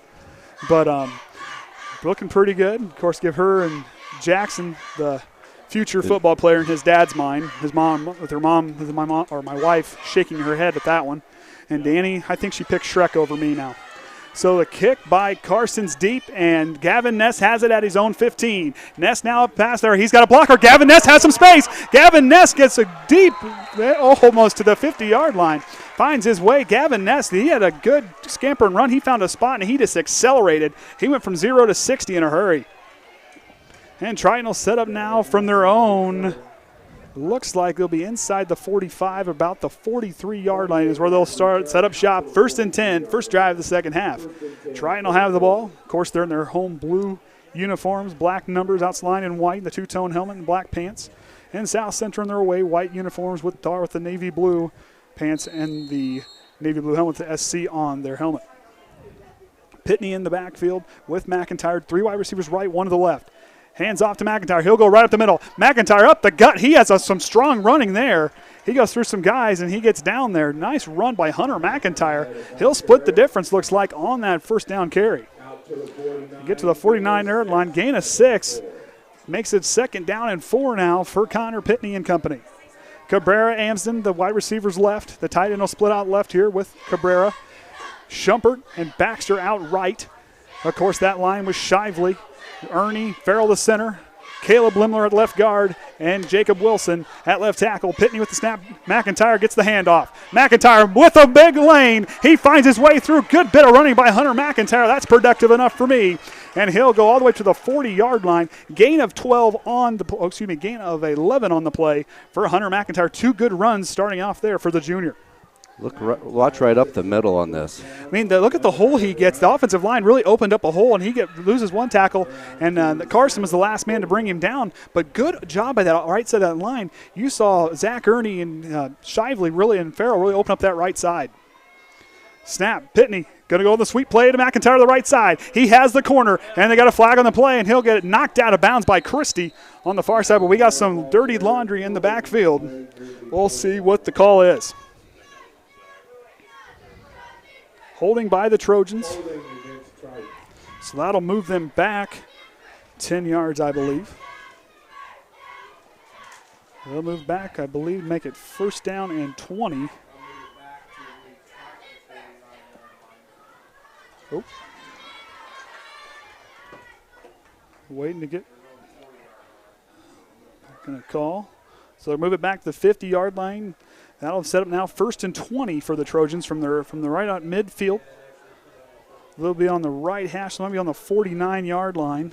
So call it there. 1st and 21. So here we go. Pitney out of the shotgun with McIntyre. 3 wide receivers left, 1 to the right. Snap. Pitney drops back. 3-step drop. Looking left. Here comes the pressure on the right side. Pitney unloads a deep bomb to Shumpert. Can he get underneath it? And he does! D'Angelo Shumpert gets there for a 42-yard pass. Brings it in. That was placed perfectly. Now, Pitney, if we can get a replay on now, let me tell you, watch this. Watch Connor Pitney in the backfield. He gets the snap. Watch the pressure come from the right side. Pitney works himself left, stays in there, and throws a dart. Perfect pass, just enough air. Shumpert did not really have to slow down, took it in stride. Great job by Connor Pitney and D'Angelo Shumpert. And the offensive line really gave him some time. But Connor Pitney, right there, showing off his senior leadership, really stepped up and threw a strike with pressure in his face. That right there, let me tell you, that takes some guts to do that. 2 wide receivers left. Amsden the right side, tight end. Baxter far right. Hand off McIntyre. The junior tries to run up there. He'll get to the almost to the 6-yard line possibly. Might be a gain of a couple on the play. Koby Mast, Trenton Kreft coming in. McIntyre, Baxter is going to be coming out. Nate Amsden and Cabrera will switch sides. Now watch. Now I'm telling you right now, Koby Mast is a pretty good runner too. Don't count him out. And Trenton Kreft, now he can take off and scoot. He's a good per hour runner. Ernie receives the play. He'll bring it out to Pitney. He'll set up a right guard spot. We'll see if this line can open up another lane. They got 2 very capable split backs in the backfield. 2 wide receivers right. Pitney takes the snap. And we'll get a flag on the play. Kind of fumbles the snap a little bit. Might get illegal procedure, and it is, according to the one line judge. Illegal procedure on the Trojans. Then I'll move them back a few yards. 5-yard penalty. So it'll be 2nd and goal, and it's going to move them back. Should move them back 5 yards to the 12-yard line. So here we go. Nate Amsden out left. Kreft and Mast split backs in the backfield with Cabrera and Shumpert out right. Pitney out of the shotgun. Here's the snap. Quick pressure. He'll go, pitches it on over to Koby Mast. Koby Mast is going to try to find the corner, and he'll find a little bit away. Did he get a touchdown? And he got it in for the touchdown. Koby Mast with a 12-yard run off the pitch from Connor Pitney. Triton is back on the board. Now, if you watch here on that replay, watch Koby Mast go on there. Look how they shut the lane off. They let their guys through, but look at the blocking downfield. Watch Pitney. He'll pitch it off there, and he's got space. Look at the great blocking there by D'Angelo Shumpert. Did a good job really sealing off the edge and giving Koby Mast a clean lane to the pylon. Good job on the blocking there by the receiving corps. I don't know who I'm pointing at the thing for. I mean, I'm sitting right here. I mean, I know everybody can see me point to the screen. We need another camera, why don't you? No, we don't need that. Nobody wants to see that. Here we go, 2-point conversion attempt. Hands off McIntyre. Can he rumble his way in? It's going to be close and no good. So that'll bring the score now 20-0. Triton's out in front. So with 9 minutes, 38 seconds left in the 3rd quarter. So 9 minutes, 38 seconds. Pretty good first drive for the Trojans. Not bad. Had a couple little stumbles there, backed them up a little bit, but That was the most penalties that really they've had on the night, a couple penalties. But they had a couple in the first half, but they were kind of spread out. They had a couple on that drive, but yet it didn't throw things off. But the Shumpert, but the Pitney to Shumpert throw, I'm really proud of Connor, how he stayed in the. He kind of worked himself away out of the pocket enough and stayed in there and made just a good throw. And he read that, I think earlier when he kind of overthrew D'Angelo, he kind of settled himself down and got a good throw on that one to really open things up. And then Koby Mast punching it in from 12 yards out, puts Triton up by 3 scores. Coach Eunice and this offense is really starting to kind of find their stride. We heard earlier we'll face LaVille next week, and right now they're up 6 on the Bremen Lions in that game, I believe, if I read that right. That's earlier. What we heard earlier. That's what we heard earlier, and it's at Bremen.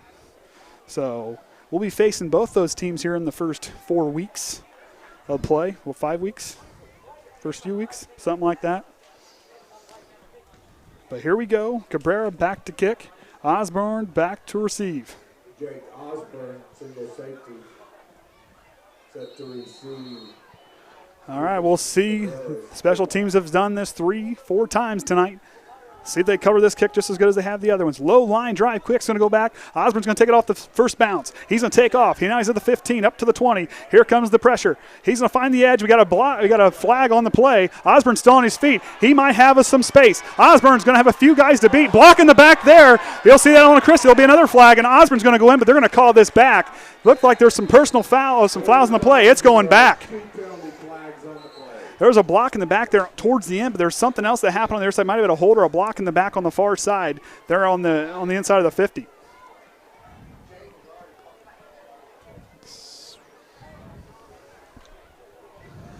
But there was a late block in the back here on the near side on the way back through on this side of the 50. Holding on the offense initially, and then a legal block in the back on South Central, so that'll move things back for them. So 2 penalties on that play by South Central. They've had a lot of flags called on them tonight. But usually you'll kind of see that the first game or so of the season, you'll see a lot of flags. So we'll get a holding on them. And that block in the back, as we said. So good job by so the officiating crew saw that. Now that's one, the block in the back. That I know a friend of mine that coaches, and he was telling me, he says, there's a lot of things that can happen, the late hits, but he says the block in the back thing is more scary than anything else because you're shoving those guys in the back and their spines are really turning back. You can do a lot of damage to their head and their neck and their back. When you shove someone from behind the back like that can do a lot of damage. And then even tripping up their feet and tumbling. And a lot of bad things can happen. That block in the back there's a reason why they call that play, and I never really understood how bad it was till he explained it to me when he was coaching youth football, and that was something for me I had to learn. Christie's going to work out the shotgun, 2 wide receivers right, 1 to the left. Snap, and they're going to get another flag on the play from the far side. He's been busy tonight. Mast brought that last one in. Yes, right? he did. Yep, from 12 yards out. So legal procedure on South Central, 3 straight penalties to start off their first drive of the second half. They're going to move them back 10 yards. So it'll be 1st and 15 from the 25-yard line. So a lot of laundry out there for the Satellites, unfortunate. But, yeah, that's the one thing you got to learn. I mean, South Central's been playing pretty tough. Osborne's been a real bright spot for this team. Glissik's kind of got a pretty good touchdown, or not a touchdown, but a pretty good completion there earlier to Mulligan, the tight end. He's out right with Christie and Karsten. Here's a snap. Osborne gets it up the middle, and he'll get stopped quickly. Looks like Lemler, and I believe, who's the other one in there with him?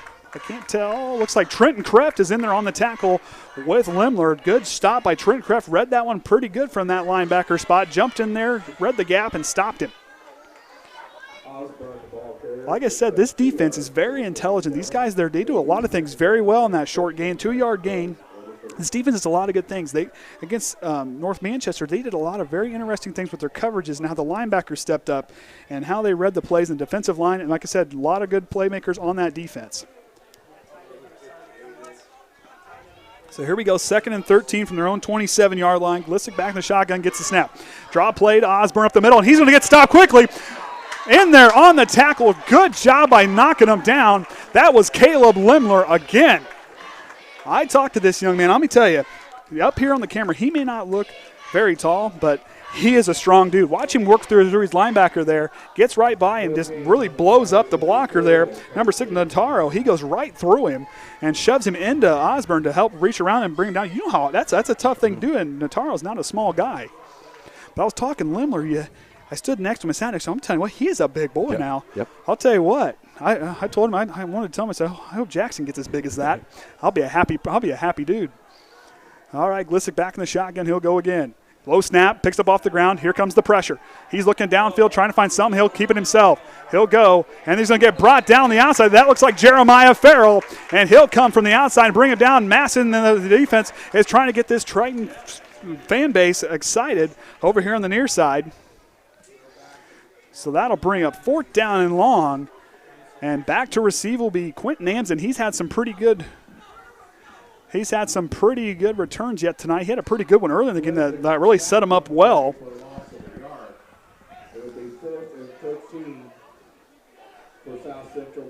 So the defense stand tall yet again. Some penalties help them out there. Miscommunicate, make sure they got enough players on the field. And they're good. So back to kick. And we got a flag already. Boy, that far guy on the far side, he's been busy tonight. Not sure. Checking in now for Triton is Travis McCoy. So moving on back. So it'll be 4th down and 19 from their own 21-yard line. Just some mental mistakes. You know, South Central, a very athletic team. That line, they're getting things figured out. They're going to be a tough team to go against. Carson back to kick. Looked like he got a little bit of a jump. He'll kick, blocked by Triton. It's knocked away. Trenton Kreft looked like he's going to fall on it, and he'll fall on it inside the 30-yard line. Triton comes up again on a blocked kick. Couldn't see who got in there. That right side of the line really got a good push. We'll see the replay here. Watch the right side of the line. Lemler gets off the block, but that's Travis McCoy gets in there and makes the play. Good block by him in there on to get that long, lengthy body of his. Travis McCoy standing in at a 6'4", 185 pounds. He gets right through that line, but uses that long arm to jump up and knock that ball back. So here we go, 1st and 10 for Triton. Cabrera, Amsden on the near side. Right side, you're going to have Shumpert with Baxter clear on the far right, and that's going to be put Gavyn Ness in the backfield with Connor Pitney. The line stays unchanged. They've done a great job in pass protection here tonight. And snap, we're going to get a flag on the near side. They're going to call. I think Triton, I think somebody jumped. Might have been. So illegal procedure, so move them back on that one. So 1st and 15, a lot of dirty laundry here in the 3rd quarter for both teams.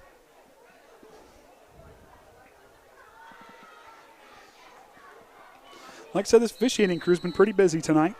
I really appreciated what they did coming up here and talking to us before the game and giving us sure the packet. Everybody was on the same page. Yep. Everybody knew what was going on with some of the new rules. Yep. That was very impressive. I really appreciate it. I really appreciate that. And that wasn't for us. It was for all the guys up here that was running the score. Yep.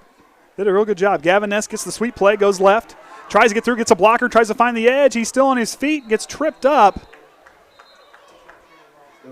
Good job there by Osborne to get in there and get a hold of Karsten's leg on that one. So we'll might get a little bit of a gain on the play. So it'll be 2nd down and long.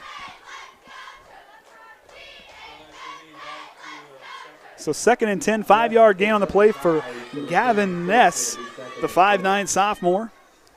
Got some speed. We saw him return that kick and got a ways up there. He's got a quick one-step cut and go. This young man could have a bright future. He keeps that athleticism up. So Gavyn Ness, lock the athleticism there, buddy. Amsden now, blocker on the line. Here's the snap. High snap. Pitney's got to get away from quickly. Gavyn Ness might have a chance to get it past the line of scrimmage and does. He got a little gain, but good job. Pressure came through in a hurry, but good job by Connor Pitney to get it to the outside. And Gavyn Ness, that was a good job by him to try to get it back to the line and just a little bit past it. So 3rd down and 9. Where we'll be on the line. Jocob Wilson with Caleb Lemler. Farrell to snap it. Ernie at right guard and Cameron Shively out at right tackle with Amsden on his right hip. Far side's Chance Baxter. Near side, Shumpert and Cabrera with Gavyn Ness and Connor Pitney back for the Trojans. Pitney and the shotgun get ready here. Pitney looking across, fires a dart to Amsden. Amsden gets a dart. I'm telling you what. I'll tell you what, that was a fastball coming in there. A frozen rope. Pitney's had a few of those tonight. He's very accurate. Look at the replay. Watch Amsden come across here, but Pitney, watch the strike he delivers. There was some mustard put on that ball for the 1st down. 13-yard gain. Watch that. Just rears back and right on the money. You talk about a dime. There it is. So the reset. Eunice signaling in the play. Koby Mast, Trenton Kreft split backs in the backfield. Amsden out. Solo right. Near side, you're going to have Cabrera and D'Angelo Shumpert. Pitney works out the shotgun. He'll get it, hands off. That's Koby Mast. We'll see the big back can try to rumble his way through. He's going to try to find the outside. Koby Mast has a step. Koby Mast has a lane, and I believe he's got a touchdown. 12-yard scamper for Koby Mast. He's done that twice tonight. Koby Mast finds Pater yet again. Watch him break the tackles. He goes right up there into the line and does a real good job. Now watch, he'll go right out here. Boom, lane's left there, breaks a tackle there, loses a guy. Look how strong the running is here. He'll run through another guy, loses a tackle, finds a lane, accelerates, and then drags himself to the end zone for the score. Good job, Koby Mast, on that run. last year watching him play, when there was the scrimmage when we had Manchester here, he had a really neat play. That play has stuck in my mind ever since last year's scrimmage, where he ran up the near sideline. He's going to be a strong runner. And I'll tell you what, he may be a senior this year, but at that 5'11", 185-pound frame, you talk about a power runner.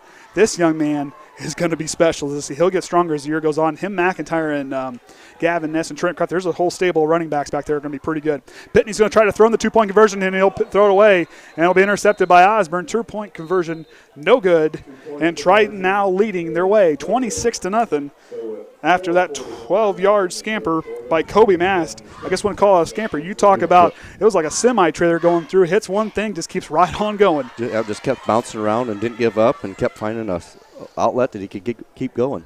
And that's what my brother always said when he talks about driving the semi, the feed truck. You hit a mailbox or hit anything, you just keep right on going. And that was what Koby there. He put her in gear, and he didn't slow down for nothing. So Triton leading the way 26 points up on South Central. A season ago, like I said, that score. And Triton, like I said, South Central didn't go away quietly. 30-17 was the score a season ago. Kyle Schmack was the quarterback, but Glissick played quarterback for most of that game until Schmack came back in from that injury. But Triton here, this team, like I said, don't sleep on this team. Everybody keeps saying that they're inexperienced, they're not going to be ready, they're going to have a big fall off from last season. I'm telling you what, they're only going to get better. And they got a really good coaching staff out there. And these guys, getting to know them, listen to them, how they coach and how they work with the kids.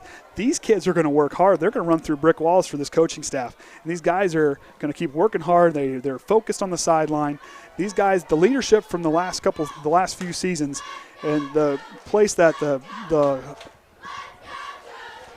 locker room and all the continuity there, it has just moved on. The culture on this team is still there. It's a deep roots. We'll see if this junior and senior team, seniors in this class can do a good job as Cabrera sends it away. Osborne on the left side. He's going to go up on the far side. Cuts back to the near side in the middle of the field. He's going to miss a tackle there. Osborne, here it comes. Amsden trying to size him up there. And he'll do that enough time to bring some guys back in to catch up to him. Good job by Q to slow him down. And coming up slow is Bryce Coppes. Might have a right ankle injury. He comes up hobbling.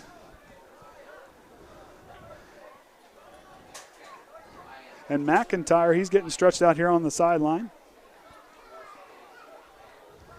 Coppes shaking up, hope he's okay.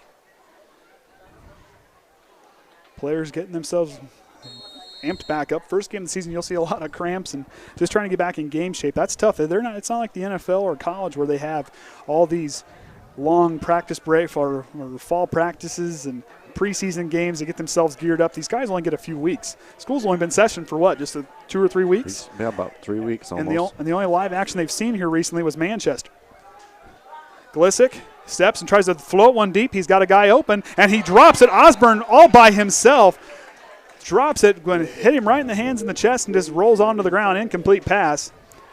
Triton had a little bit of bubble in coverage, but good job by Shumpert and Mast to get in there to kind of disrupt him enough to where he was more worried. He heard footsteps and enough to drop the pass. 2nd down and 10 from their own 41.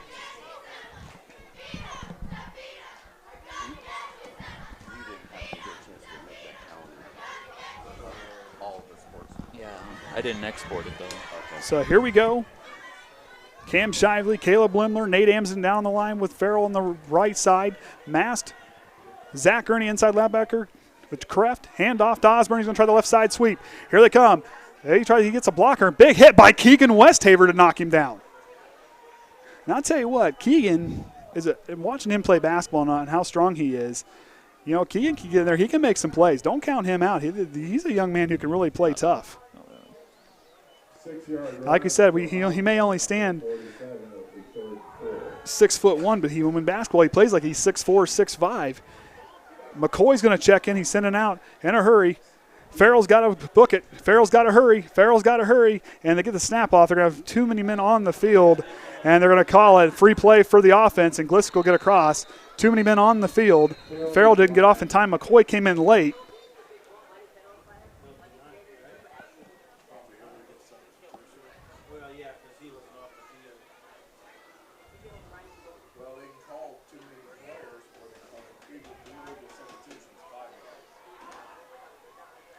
So we'll see what they call here. There's a couple different things it can be. Too many men on the field, or it can be an illegal substitution.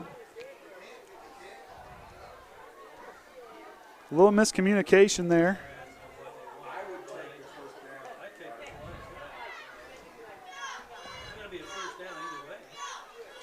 So either way, we'll see here. They're going to call it a legal substitution. So it'll be a 5-yard penalty, enough for a first down. That'll move them into Triton territory.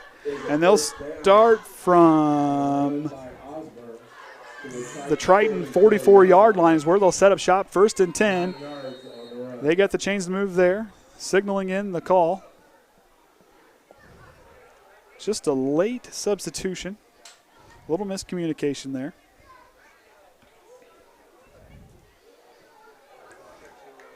So McCoy's out there. Now for Farrell. Glissick hands it. Here comes the pressure. Trying to run him down from behind, almost gets some pressure on him, throws it away, and that was Karsten, gets the reception there. They're going to say there. Might have got away with the false start, but it's enough for a first down. They'll go 14 yards on that passing play. Pressure was bearing down on Glissick. Ernie was running him down. Or excuse me, that was Schuh trying to run him down. Couldn't quite get there in time. All right, here we go. 1st down and 10 from the Trojan 30-yard line. Glissick out of the shotgun, takes the snap, looking left. He's looking for Christie deep in the left corner. Christie cuts back in on the post pattern. He'll try to run underneath it, and he can't get there. Incomplete pass off the hand. Good coverage by D'Angelo Shumpert. He stayed right there with him. And incomplete pass. Good move by Christie, but he cuts there on that post pattern, that skinny post. He tries to run in there. Gets a good break on the play.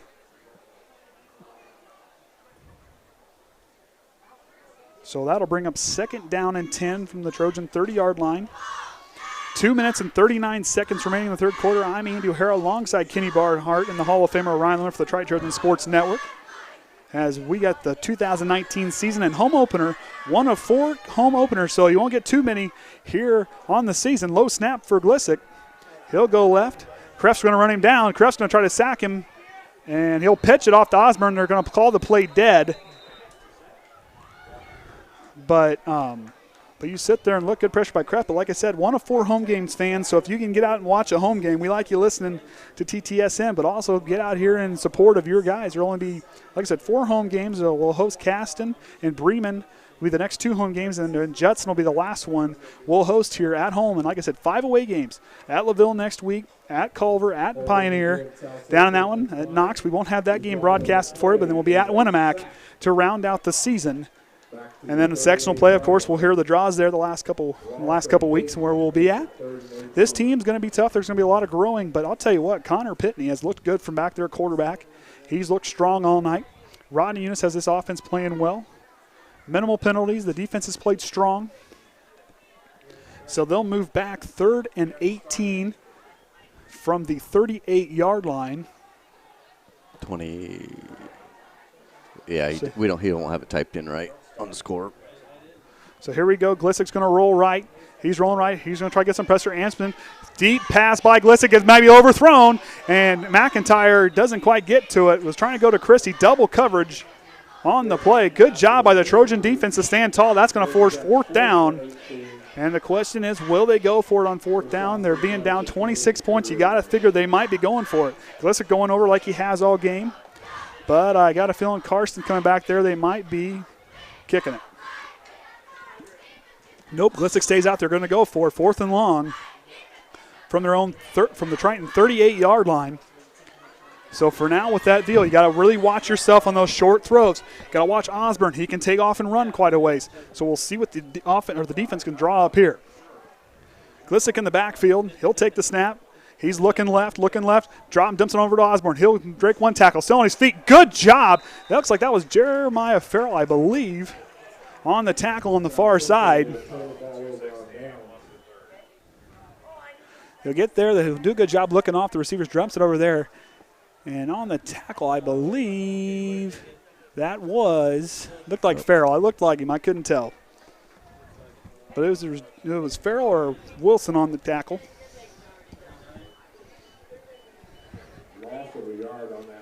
So loss of yard. Triton will take over now from their own 39-yard line. 2:16 remaining in the third quarter.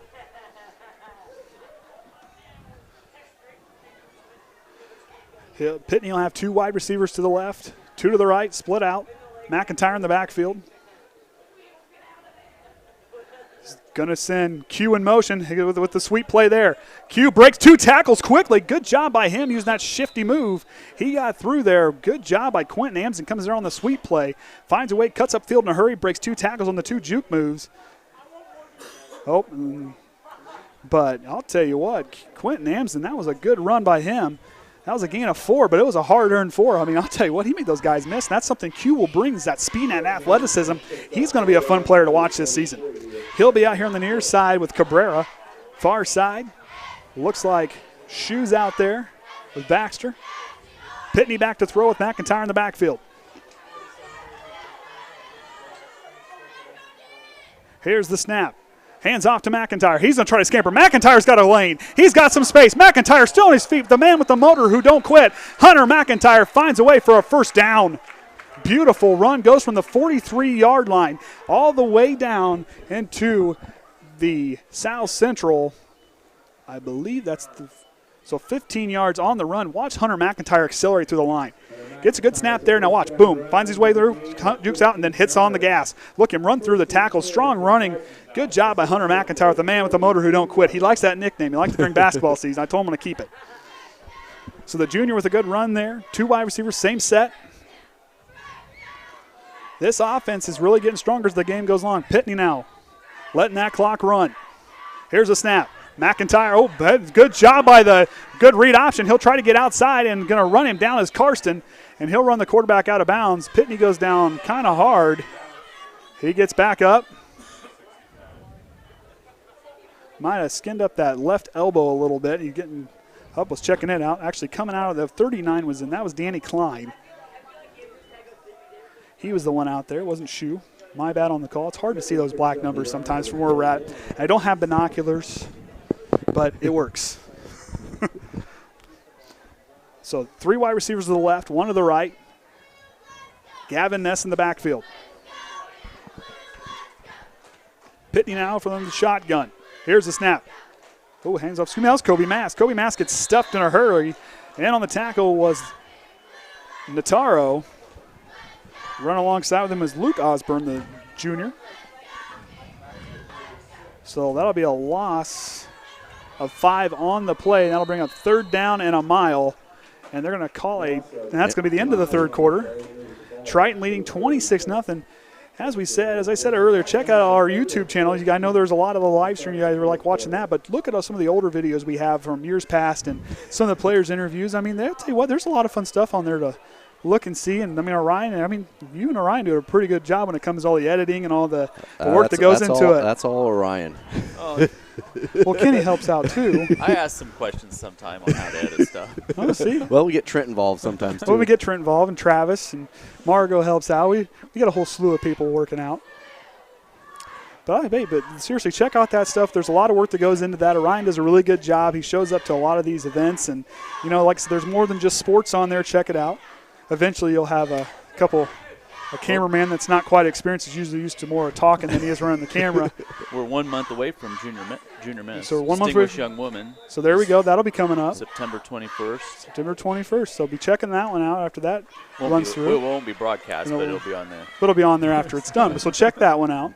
And like I said, we'll be going beyond the X's and O's with players and coaches from all sports this season. Looking forward to those. Really have a fun time doing that. Love sitting down with Coach Eunice, Coach Bragg, and I imagine we're going to talk to a bunch of the other coaches and players, and that's a lot of fun for me. We talked to Maclain Middaugh was another one we talked to, and there's a lot of kids, and they're a lot of fun. These fans are fun, and I just really enjoy getting to do that. Pitney works again, split wide outs on either side. He drops back, 3-step drop. Here comes the pressure. He's going to step up and go left. Nataro's trying to run him down. Here comes them. The outside is Karsten, and Pitney will go down to avoid the sack, and that'll bring up 4th down. And long, couldn't get anybody open downfield. Good coverage by South Central. And the pressure came in. They're going to send, looks like, might be the punt team out. Cabrera had a pretty good punt earlier. He can get that ball really up in the air. So this will be the second time Triton has punted in this game. So back deep to return is the speedy Osborne for the Satellites. So here we go. Cabrera back to kick. Got a good trio of blockers there, and Trenton Kreft and Mast. Late substitution going out there. And Ethan Gilbert, the 5'7" sophomore, he'll take it on the left side of the line. And we're going to get a delay of game, I believe, on the Trojans. Or timeout by Triton in time. Good job there by Coach Eunice to call that. That's going to be their first charge timeout of the half. Just trying to get the communication, you know. And then, like I said, these guys don't have a ton of game experience, but yet they're looking pretty seasoned out there for some of the plays. I mean, you'll have some miscommunication. Like, we got to remember, these are high school kids. There's some players that didn't really see a lot of action, but they're learning, and you know they got a good group of coaches to learn from, and guys that are really going to lead these turn these boys into young men. And as you heard Coach Eunice in our thing, that's the thing. They want these guys to be men. That's the first thing he talked about. It wasn't football. It wasn't anything like that. He wants them to be men both in school and outside of school and on the field and off the field. And but like I said, Farrell distracted me. He was down there to dance with the cheerleaders. Or he was helping him, and Lemler were helping out. So, like I said, though, but this team, like I said, Coach Eunice, they're focused more than just football. And, you know, and that's one thing I really appreciated getting to know Rodney and then Coach Whitaker, Coach Bragg, everybody else, and all the other coaches that I've got to know up here. You know, they're a group of guys that it's not just football. It's about everything else than that. So here we go. Cabrera to kick, Osborne to receive.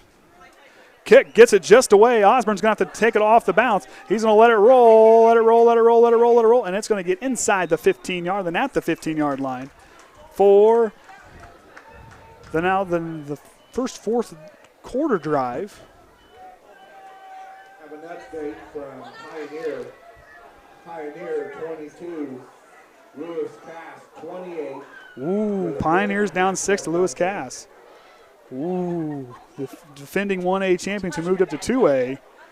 That's a little different ball game. A little different ball game, you know. But they lost a lot. I mean, they lost Jack Kaiser. They're going to have to bring somebody else. I mean, the Llewellyn boys, they're still there. But there's still some pretty talented players on that Pioneer roster.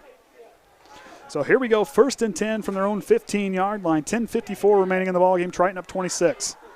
Glissick looks right. Quick hitter. Tries to go. Good job on the coverage by Triton. Goes in and out of the hands. I believe that was Karsten on the catch. He gets up a little hobbled. He'll kind of get to his own sideline. Looks a little shaken up. And Glissick will go get the call for the offense from Coach Schuh. So Shumpert relays in what they got coming in on the defense. They call this defense, the coverage is there. They give the defensive line, those edge rushers, enough time to get penetration off the line to give themselves a chance to really put pressure on the quarterback and stop the run. McCoy in at right, at the right end. Glissick gets a low snap. He's looking right. He's going to roll right. Rolls away from pressure. Looking downfield. Goes up across. In and out of the hands. Almost knocked away. Looks like that was Bryce Coppes. He comes in and tips it away, and that's going to bring up 3rd down and 10 for the Satellites on their own 15-yard line. Triton's defense, the defensive backs, like I said, you better be on notice for these guys. These guys are playing hard. And as I said earlier, LaVille was up on Bremen by 6 at halftime, what we heard. I didn't see anything on Twitter, so that was hearsay. So Cass beat Pioneer 28-22. The defending champions lose their first game in almost 2 years. They've only lost 2 games in 2 years. They've all lost the state championship the year before. Here goes Glissick. He's looking. He kind of goes up over the middle. Throws Christie. Westafer comes in. They're going to call pass interference on Westafer. Comes in late. Shouldn't have kind of came and made the hit. 2 flags thrown. 3 flags. Former Triton head coach Ron Brown, he's now at Elwood. Yep. He's the Panthers. They unfortunately lost tonight 42-6 to LaPel. But one thing, if you keep an eye on, Ron really did a good job here in 4 years. The team progressed every year, and he'll do a good job in Elwood. He'll get a lot of athletes down in that area. And, you know, Ron is a very good head coach. Kind of miss getting to talk to him, but I'm real proud he's down there with Elwood. He's going to do a great job for them. So on the penalties there. Oh, I think they're going to. Okay, so they're going to count the play on Westafer. It might be enough for a first down, and it will be where the spot of the foul was. So moving up to the 30-yard line. So pass interference on Westafer. Kind of came in there late. That when you kind of come in and make a hit there, just kind of late where he kind of did. The player didn't really have a play on the ball, but it was overthrown. But Keegan kind of the best thing he could have kind of done there is not really make contact. But he did a good job following through on the play. So still did his job, did a good job on coverage. But now that leads South Central to a first down and 10. Here's a snap. Glisic's going to roll right. He's looking downfield, trying to drop it in. He's trying to get rid of it, but here comes the sack. Oh, and Triton's going to get to him in the backfield. And on the play, I believe that was McCoy leading the charge on the far side. And that line kind of swallowed him up and got in there with him. Travis McCoy, he's 6'4", but don't let that slender frame fool you. He's a strong young man. Sack of 2 yards on the play for Triton. Brings up 2nd and 12 for South. So 2nd and 12 now from their own 28-yard line. First game of the season, Triton looking very good, getting things figured out.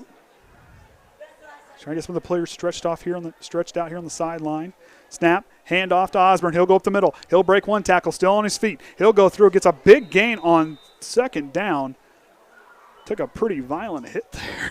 I'll tell you, Triton, both teams have hit the ball and grabbed a hold and done a good job tackling for both teams. So that was kind of unprecedented. Lewis or Cass beating Pioneer. We'll see what Bremen did.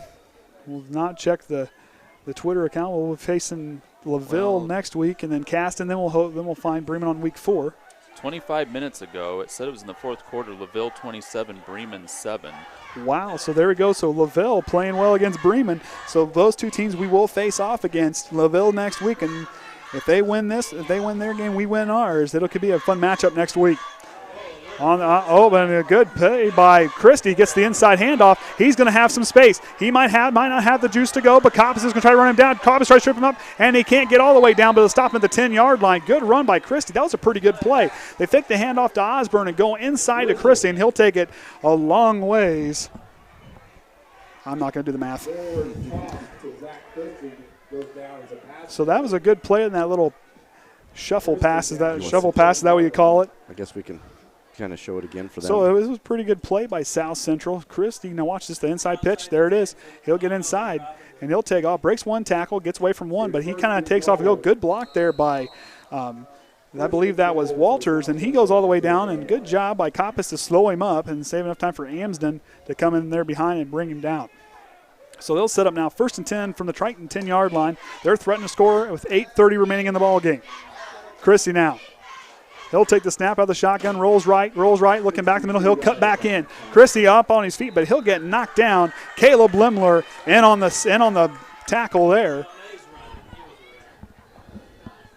So they'll call him a runner on that one, but no gain on the play, I believe. And that'll bring up 2nd down and goal for the Satellites, threatening to score. But Triton's defense have stood tall.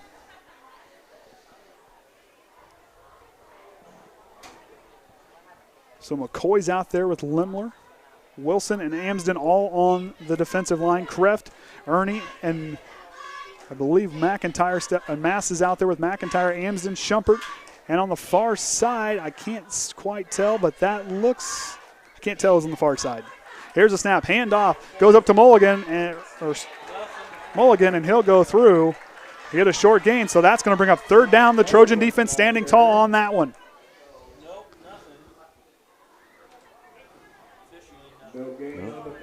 So no game, 3rd and goal now. Triton has stood tall in the last 2 plays. Galisic now receives the call. Mast spreading it out, and he's done a good job being very vocal back there in that linebacker spot. Having a lot of fun watching this defense play tonight.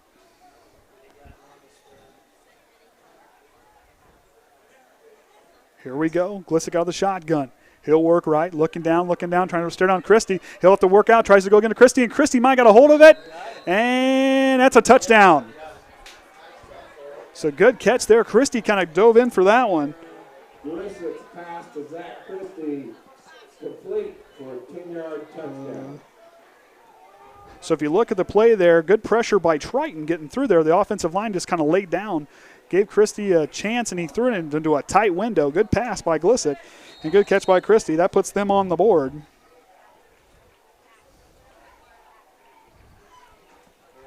And it looks like they're going to go for 2 here. Osborne in the backfield. Look for him to might be running up the middle. Glisick hands off to Osborne. He's going to go up. He's going to try to go the outside. He's going to find the corner, and he'll get it for the 2-point conversion. So that'll bring the score 26-8. And judging by the sideline, we might see a change at quarterback to give Connor Pitney a break for the rest of the night. Up 22 points with inside 7 minutes remaining. So Triton still leading the way, but good offensive series for the Satellite. Got him down there with especially that big play from the Christie toss on the inside. This is getting, kind of late in this game. This could just be a little bit of just not be conditioned and just got wore down here those last 4 plays, and let South Central score. And, South Central's been moving the ball really well on the ground and everything, and they finally, that hard work paid off for them. Like I said, last season, this was a team that came back and started scoring points late in the game when Kyle Schmack got back in. But so far here tonight, the running game's been there for them, but Triton's played well and answered the call. And they're going to get everybody lined up. Quentin Amsdem cues back to receive. But you got to imagine the hands team's going to be up there. Look for the onside kick. Could be a chance that comes there. So that front line's got to be ready. The second wave's going to have to be ready too. They're going to shift themselves up a little bit to be prepared for maybe a low kick or maybe a possible onside kick. Karsten goes over, directing his pickoff to a lot of communication. Look for the onside kick here. He's going to go. There it is, the onside kick. And good job. I believe that was Trey Schuh, I believe. And it was the freshman, Trey Schuh, gets a hold of it, falls on it, very smart. Gets his hands on it. The onside kick attempted, but good job by that front line. That's where you have to be pay attention, especially in a late game situation when you're up like that. The team's trying to come back. That front line's got to be ready. You got to have your best hands guys in there, and Trey Schuh showed that off there. And now a quarterback is going to be Lucas Cabrera. We watched him throw a little bit against Manchester. Gavyn Ness on his right hip, Shumpert. And I believe on the left side, looks like Keegan Westafer on the left side with Baxter and Landon Lemler on the near side. Here's the snap. Cabrera hands off to Ness. He'll get it and he'll rumble forward for a few yards. Gavin Ness, the ball carrier. Cabrera's pretty athletic to be able to step in. I mean, he's done everything tonight. He's always nice playing quarterback. Hasn't passed it yet, but he caught it, ran it, and he's caught a touchdown pass. He's done the kickoffs, done the punting. You talk about a universal remote, there he is. Swiss Army knife, rather. Can do anything, and he needs to. Same set for him. They'll switch places with Gavyn Ness. Going to run that play clock all the way down. And we're going to get a flag on the play. I think Farrell might have moved the ball. They're going to probably call him for that one. Shumpert directing. Q is going to come in for him. So legal procedure, move the football on the play. And that's going to move him back. He went down, I think, 50, the right guard. He went down and then brought his hand off. So it looks like Zach Ernie got the penalty called and kind of moved himself there a little bit. That's where they kind of call that. Just a little bit of movement. When you get set on the line, you cannot move from your position. They'll call that every time. So moving the ball back, 2nd and 11. The Bremen-LaVille game has gone final. LaVille 27, Bremen 7. So LaVille starts off the way. We'll face them next week. They win their game by 20. Hand off to Gavyn Ness. He'll try to find some space. Good broken tackle there. He's still on his feet. Good run there. He got a couple yards on the play. Gavyn Ness, I'll tell you what, he's been kind of a surprise. I mean, I didn't get to see him do it too much last week, but I'll tell you right now, 5'10", 5'9" sophomore has done a good job here breaking tackles. His speed, he's had a lot of speed. So Gavyn Ness looking really good. A lot of pretty good players out there. You look at Tyler Amsden, he's on the near side. Amsden, Quentin Amsden, Nate Amsden on the left. And Westafer far right. We'll see here. Farrell to snap the ball. Cabrera back at quarterback. Here's the snap. Cabrera hands off to Gavyn Ness again. He'll go through and he'll get hit hard on the way through. Ness for no gain brings up 4th down for Triton. So 4th down now. Gavyn Ness took a hit there now. Whew, that hurt me just watching it. Bounced over and almost a body slam. So we'll get a timeout. South Central, they'll take their first charge timeout of the 4th quarter. 5 minutes and 1 second remaining. So LaVille wins their game. So we'll face them next week at their house. Caston will host them in 2 weeks. And Bremen will be here on the week after that. We'll be at Culver, at Pioneer. Then we'll host Judson for our last home game of the season on October 4th. And then the next 2 weeks we'll be at Knox and at Winnemac to round out the season. And, of course, sectionals are after that. And we got a tough schedule with some pretty storied programs in that deal after that realignment. But like I've always said, to be the best, you got to beat the best. And we're going to face some pretty stiff competition. The HNAC is not an easy walk-in-the-park conference here. They play tough. I don't care that everybody says that Caston has such a small team, but watching them play last year, they played tough the whole game. They only have like 15 players, but yet all those players, they played hard in that game. And, you know, in Culver, another team, that sounds like they got a pretty good amount of kids come out for feotball, so they'll have a few more extra guys out there. Winnemac's got a pretty good quarterback. Don't sleep on him. He'll be pretty good as he kind of matures. Not sure what's going on.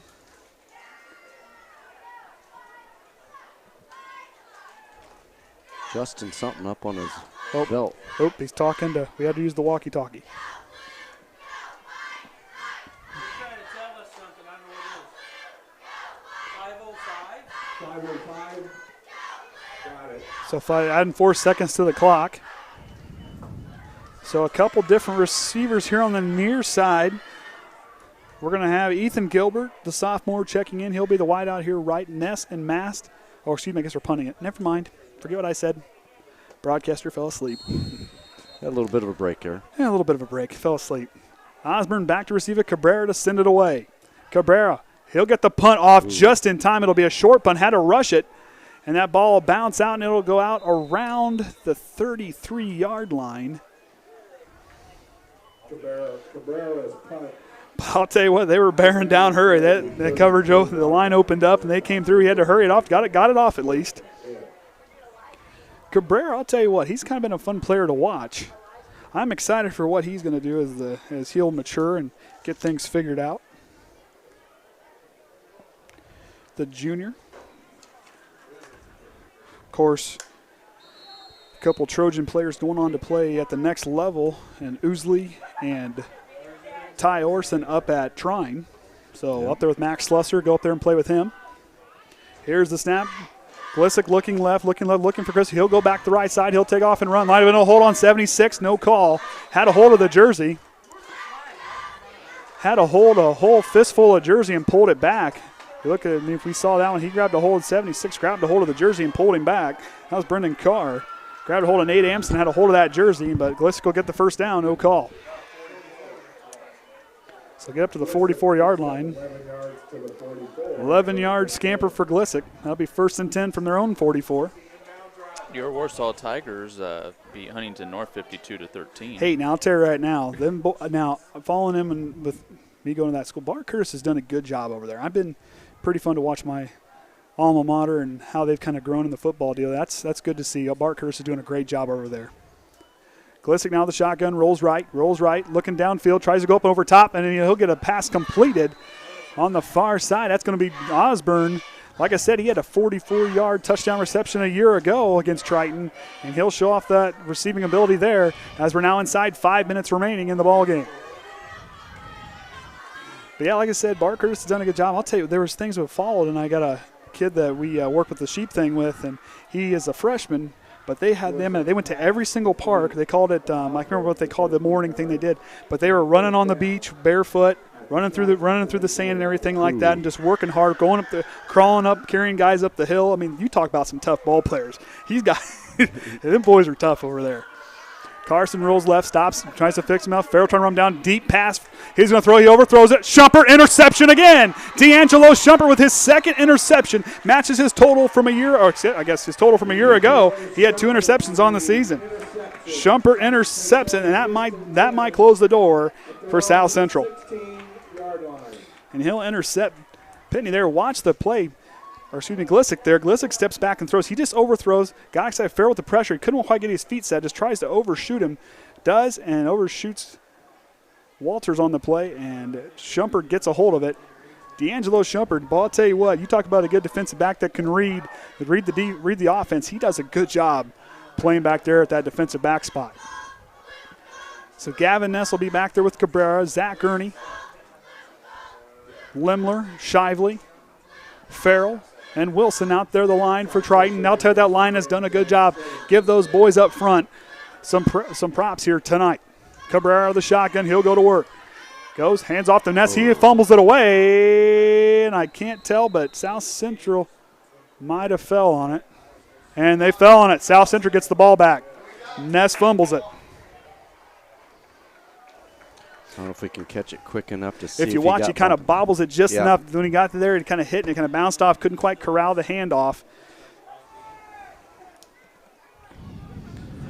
So South Central now with still some breathing room. So the door might not be closed yet. There's still plenty of time. Down 22 points, 4 minutes, 3 seconds. That's a lot of number. That's a lot of points to come back up. But South Central got to appreciate the effort in the fourth quarter.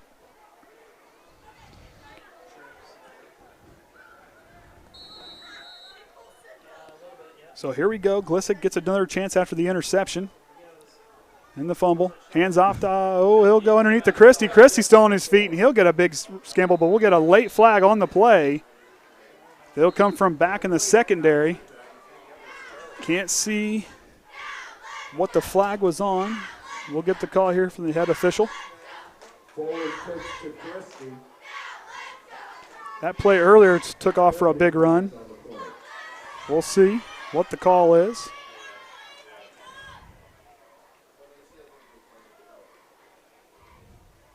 As they'll have a little conference there at the 10-yard line. Very thorough officiating crew. Like I said, really appreciate what they did before the game. And as we said earlier, check out all our other stuff we have on the YouTube channel there. A lot more than just sports. So illegal block them back on South Central. That'll move them back. And it will redo first down.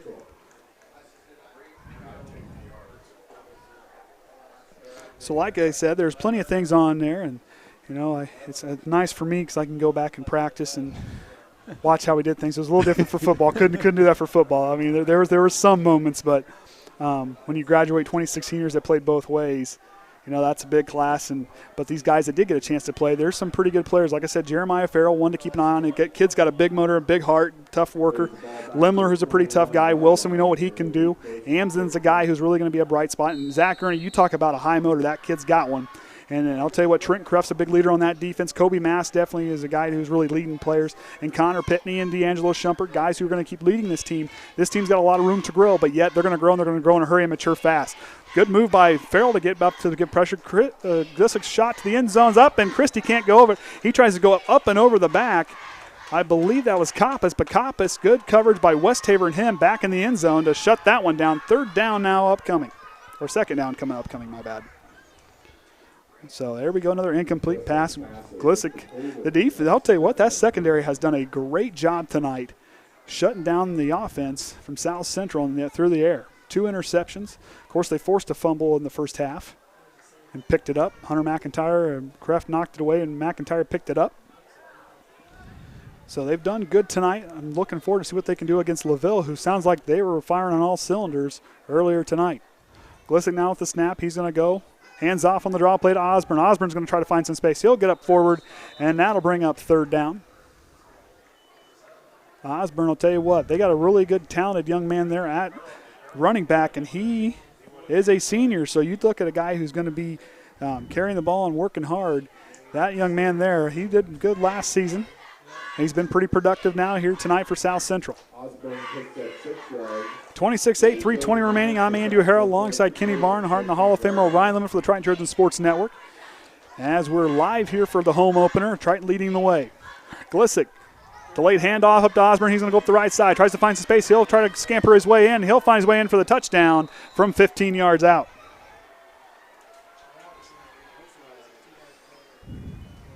So if you watch the play here, you talk about a strong bit of running here by Osborne. He'll go, gets through the delayed hunt, finds a room up the right side, finds a way through, breaks one tackle, and just uses that speed to accelerate through the hole and gets in there for the touchdown. Talk about a strong piece of running. That puts him down with inside 12.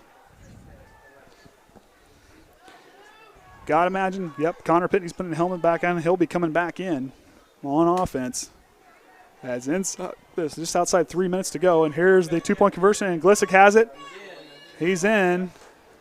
Thought I might have saw a flag, but they'll call it good. So that'll bring him in within 10 points now. So that'll put them now down 10, 3 minutes and 3 seconds here. So the big thing for Triton, no turnovers. Hang on to the ball. That hands team has got to be ready for the onside kick. Run some clock. Just run the clock. I mean, they got 2 timeouts left. Make them use them. And for Triton, the biggest thing to do out there is run the ball, keep the clock moving. You got to move the chains at least once. Especially those 2 timeouts, they've got to move the chains. They've done a good job. 1 score here at past the halftime. That was Koby, or I guess 2 scores past halftime. That was Koby Mast with the 2 12-yard touchdown runs that he had. So the hands team up front's got to be ready. That front line's got McCoy, Trenton Kreft, Cameron Shively, Trey Schuh, and Trenton Conley, number 8, the 5'9 freshman up there, the hands team. And that first wave has got to be paying attention. You got to imagine Carson having a long talk with the official there. So we'll see what they do. Get ready for the onside kick or a low line drive kick because they can still do that. Amsden's back to receive, but I don't think the ball's going to make it back there. Carson relaying the message to the troops there, and they'll split out. You got to be ready. Look the ball in. Don't worry about where they're coming. Get the ball and get on top of it. Here's the onside kick. A little low line drive kick. McCoy's got it. Ball's live. The foul comes in late. They say it's South Central ball for the moment. For the moment. The flag came in late from the back on the backside. Penalty flag on the kick. We're saying the ball belongs to South Central still off the onside kick. There might be some late game heroics. No flag on the play, so they picked the flag up. And now they'll take over inside on Triton's side of the 50-yard line. Defense gets a quick break, and now they're back out there. First and 10 for the satellite. Kick kind of came in, bobbled off one of the players, and jumps in. Shout out to our 73 viewers. Hey, we'll take them. We'll take them. Didn't see any comments tonight. Must be pretty quiet. Say if everybody wants a shout out, maybe everybody's here just watching the game live and in person. Maybe that's what it is. Watching the replays. Watching the and replays, commentary. yeah, exactly. It may not be professional worthy or anything like that, but hey, I try. Michelle's happy. It gives me a chance to get out of my system before I go home and I don't talk her ear off it because, trust me, she's heard everything about the Denver Broncos all last couple weeks. Glissick now, he'll start. Here's the snap. He's looking right. Going to try to go to Christie. Runs the out route, and he'll fall down and catch that one near the first down marker. But it'll be a second down. He'll be just shy of the marker. And a flag comes in. Back in the backfield. And we're going to be personal foul. Roughing the passer on Triton, and that's going to be an automatic first down. Late game mistakes there. That's after the play, so they'll tack that one on. So it'll be a first down for South Central. As they're down 10, inside 3 minutes remaining in the ball game. South Central showing some late game strength here in the fourth quarter. Not sure if Triton remembered this is a 4-quarter game. And that's one thing. Like, there's teams you get, for us especially as we learn, these guys will get that figured out. This team's just got to settle in. They got to settle down the nerves. Still keep playing that fundamental football they played earlier because it was enough. They got to keep fighting. I mean, the 4 quarters of play, you got to be ready to play. And right now, South Central's threatening with down 10 points inside 3 minutes. And now Triton's 24-yard line is where they'll take over following the timeout. That was I don't know who took the timeout. I think Triton did. So Triton might have called a timeout. Yep. Coach Whitaker's relaying to his guys what they need to do out there. I tell you what, I'd like to be a fly in the huddle on that down there with those guys, because I'm telling you what, you talk about a passionate coach. Whitaker is going to do some great things with this defense.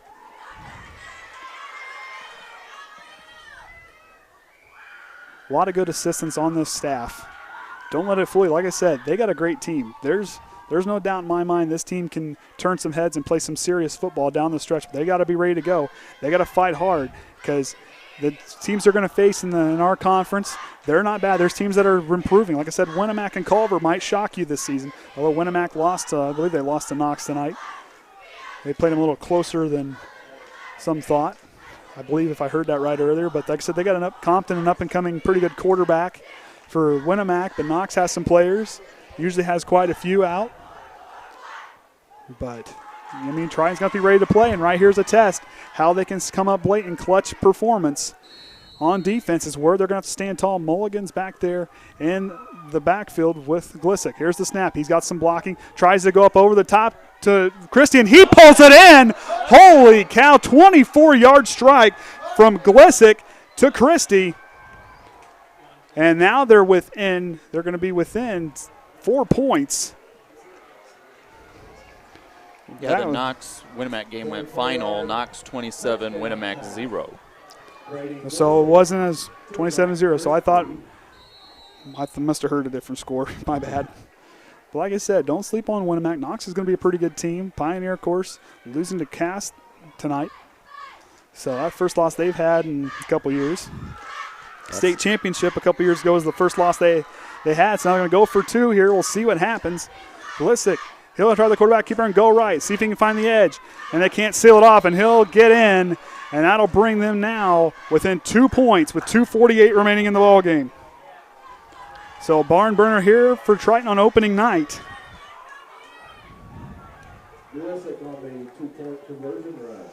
So it is now 26-24, that comfortable lead. They have had 24 unanswered points since halftime. Since Triton last scored with Koby Mast, there's been 24 unanswered points for South Central. Now, if you're that front line, you have got to get your hands on the ball, because you know they're going to be coming with it. Both teams, or South Central with 2 timeouts, Triton with 1 remaining. Boy, I'll tell you what, I don't know where you go from here. Biggest thing is you've got to hang on to that football, especially that front line. You've got to fall on it and not give them a chance to get the ball back, because this team they've done good here in the fourth quarter. They've stood tall. And don't let us see that yellow piece of fabric. Nope, you don't want to see that fabric. No stupid penalties. You got to be able to play big here. Schuh, Kreft, Shumpert, and I'm not sure what the whistles were all about.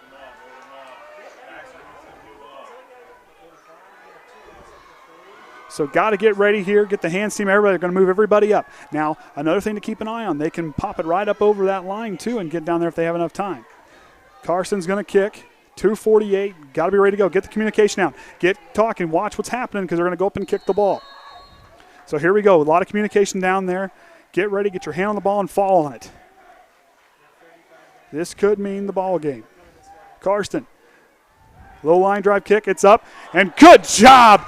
That was a great grab by Ethan Gilbert. He may have helped Triton's chances to kind of pull out a win here late. So now it's up to Connor Pitney and company to secure this win. Up 2 points, 2:46 remaining. Still plenty of time left. But good job by Gilbert. Watch him. That ball bounces high, but he goes up, just focuses on that ball and gets down. He forgot everybody that's in a white jersey. Got his hands on it and fell down. That's the right thing to do on those onside kicks like that. So we'll see what this line can do if they can give some protection. 2 wide receivers split to either side. It's been a while since Triton has had the ball on offense. We'll see if they can shake off the rust here. McIntyre in the backfield with Pitney. 2 timeouts for South Central, left 1 for Triton. Here we go. Here comes the blitz. And a fumble, and Pitney falls on it. Luckily, just kind of slipped on that play, and McIntyre just about lost it there. Just got to settle down. So if you watch here, Pitney tries to go to McIntyre. I don't know if they're trying to run a run-pass option, but it looks like a little miscommunication. Both didn't quite corral it. Lucky on that one, but that's going to set up 2nd down and 15 for the Trojans. 2:16 remaining.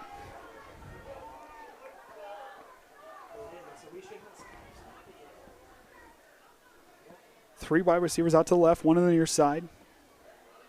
Here we go. Up to McIntyre, and he's going to get hit quickly. And that's going to be Mulligan gets in and knocks down McIntyre. There's still life on South Central as we're inside 2 minutes. And they're going to stop the clock now with 3rd down and long coming up for the Trojans. So 1 timeout left for South Central.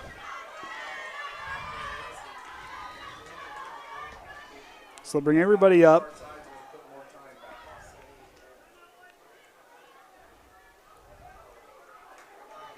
So probably have to add some time on the clock. So 1:57, so add 5 seconds onto the deal there. So if you go here now, 3rd and long, Pitney can throw the ball deep, but you can still do some things. As we saw last year, I mean, you can drop off something short and take off and go. There's a lot of things the guys can do. We'll see what they can draw up. Like I said, Eunice is a mad genius with the offensive play calling. But South Central has stood tall here in the 4th quarter. So making a pretty good ball game on opening night. They traveled very well. Looks like as Ryan pans the far sideline there. See, I got to take notes from him and Travis and Margo because I'm not quite as good running the camera.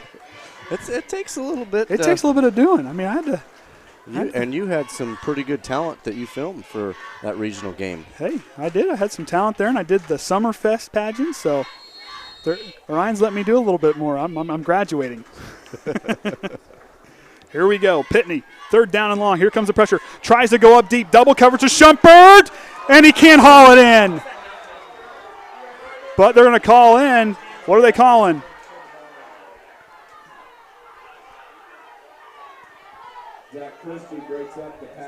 Let's watch that play real quick. Eunice is fired up on the sideline. They're not calling the play. Watch Shumpert. As the ball gets up there, the player runs in and gets up front and gets a hold of those forearms, prevent him to get his arms up there. No call on the long pass there.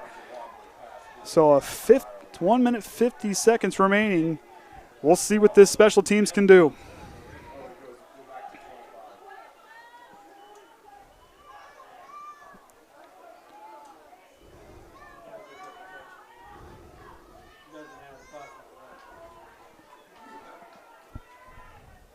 Cabrera back to kick. Got to get a good block here. Here comes the pressure. Almost gets a high kick. It's not a far kick. And Amsden will stop it. Not seeing it. That could have been bad. Coppes didn't see it. He was too busy focused on the returner. So here we go. Minute 10. We'll see who's going to blink first. So keep an eye. Christie's been a playmaker for them. Glissik's done a good job. Osborne obviously can take off and scamper. Mulligan's played some pretty key moments tonight for the Satellites. A minute 40 remaining. We'll see how Triton stands tall here. This is going to test this group of young men who's played very well, played 3 quarters very well. This 4th quarter has not been kind to them, but yet these guys are still working hard. They're going to fight to finish. Like I said, this is a team not to sleep on. They're strong. They're hardworking. They just got to grind it out for one more quarter. 1 minute 40 seconds can be an eternity out there on the field. Glissick, low pass, fumbles it. He bobbles it. Here he goes. Here comes Wilson. Glissick's now to the outside. Amsden's going to run him down. He's going to try to throw it deep to Mulligan, and in and out of the hands. Good defensive stand. Keegan Westafer. Good job by Keegan to get in there and use that 6'1" frame to jump in front of the pass and knock it away to Mulligan. So there we go. Watch this right here. Watch the pressure. And of course, the snap was bobbled. Glissick's going to get it. He'll work himself right. Here comes the pressure. But see, now watch, he'll throw. Watch Westafer here on the play. Gets right in front of the ball, or in front of the receiver, and knocks it away. Good coverage downfield. Here we go. 2nd and 10, minute 30 remaining. 1 timeout for both teams. 26-24 is our score for the 2019 home opener. We'll see what we can do here. Farrell on the line on the near side. Here he goes. Gets a good swim move around the right tackle. He'll force him outside. Glissick looking downfield. Has Osborne's going to go up and over and in and out of the hands. Just passed. Looks like that was Bryce Coppes almost came away. Like I said, against Manchester, he pulled away one. Watch the replay here. Good play downfield. Here comes the pressure. Glisic's had a little bit of time. Good pressure there on the outside. Goes up, throwing a little high, but Coppes almost went right through his hands. He's mistimed it. 3rd down and 10, minute 24 remaining. Now, the one thing to keep an eye on, because if I'm watching football at home, you've thrown the ball twice. You know Osborne can take off and run. I'd be keeping an eye. If I was the linebacker, I wouldn't be sleeping on the run. He's back there, and he's a speedy, shifty guy, but you can't count out Walters in that shovel pass. Oh, Glisic's going to go to the air. He's rolling right, looking for anybody on the right side. Tries to go to Omen, and he'll get it, and it's going to be close. It's going to be close. 1st down. He was just in front of it enough to hit the 1st down play. Minute 17, got out of bounds, stops the clock, which I guess it stops anyways when they get a 1st down. They're going to take their not sure if they're – they're coming. I thought he was calling timeout. Never mind. Excuse that. So see if the defense can stand tall here. Carson's on the far sideline practicing his field goals. Now, he's a pretty good kicker. Don't count him out. They're down 2 points. Galicic now, empty backfield. So if you're the Trojans, look for the pass, look for the quick hitters. Here we go. Glisic's looking for Osborne down the left sideline. He's still looking. Osborne's all alone. Shumpert's going to have to close quickly. Knocks it away. Good job by D'Angelo Shumpert to close out quickly. Osborne runs free down the near sideline. It was kind of sleeping. Watch here. Defense kind of falls asleep just a little bit. Osborne will come up from that slot position, run the wheel route going up. He'll step up. Good throw by Glisick, but better job by Shumpert to jump in there and knock it away. Cameron Shively's going to check in now. Here we go. 2nd and 10, minute 9 remaining. It's hard because now I got that beam right in my way. It's in a bad spot. So here we go. Osborne's in the backfield, out of the shotgun. Here goes Glisick. He's going to roll right. Flag on the play. Glisick still on his feet. He's running free, and he'll get out of bounds for the 1st down, but that one might be coming back. They're waving it off. It might be a hold on the offense.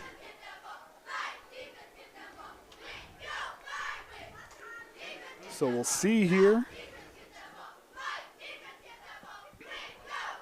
And looks like, according to the head official, illegal procedure on the offense, jumped before the snap, and that'll move him back. Replay 2nd down, minute 3 remaining. Now, believe it or not, I've learned some of this football stuff. Madden has gotten so advanced.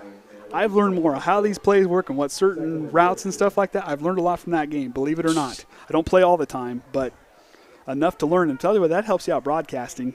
That's how I learned how to broadcast, was PlayStation at home, hitting the computer, and I just talked to myself all by myself at home up in my bedroom. As the plays went on. As the plays went on. I knew I wasn't going to be athletic enough to play sports at the 2nd level, so, hey, I can talk. That works too. Listen now, low snap, looking left, draw play. Delayed handoff. Osborne's going to go right. Can he get out of bounds? And does. That'll bring up 3rd down inside of the final minute remaining. Like I said, it's going to come down to who blinks first. Nate Amsden's going to check in. Shively will come out. Cheerleaders doing a good job getting this home crowd up. Got to give that student section some props. The band did really good tonight in their performance at halftime. It's been a good night, great weather. You talk about a good night for football. The home crowd now is going to have to give that little bit of effort that I talked about in all our interviews. You got to give them that little bit of effort to give that little more of that juice to those players out there on the gridiron. Glisick now drops back in the shotgun. He's going to look across the middle to Christie, and he'll bobble and he'll hang on to it. And now they're inside the 40-yard line up to the 35. That pass could not have gotten any tighter. It went through a couple, it was just out of the outstretched fingers of a couple of the Trojan linebackers. And the hurry-up offense, here we go. Clock will start. Here we go. And we'll get a flag on the play from back on the defensive side. Offsides, I believe they might be calling. Illegal procedure on the offense. No. Triton gets another break. The penalties tonight for both teams here in the 2nd half, but that right there, that's the stuff for both teams. That's things you got to learn as the season goes on. Those penalties will cost you. They're going to have to really wash these flags because they've been in the grass a lot tonight. Wonder if Maytag's a sponsor. Hey, that's a good idea. Maybe there you go. They ought to start sponsoring that during halftime. They watch the flags. There you go. Whirlpool. Who knows? Here we go. Glissik's now going to roll right. Here comes the pressure. He tries to drop it over enough, and it gets a good pass up to the 30-yard line to Osborne. 31.3. I believe they stopped the clock.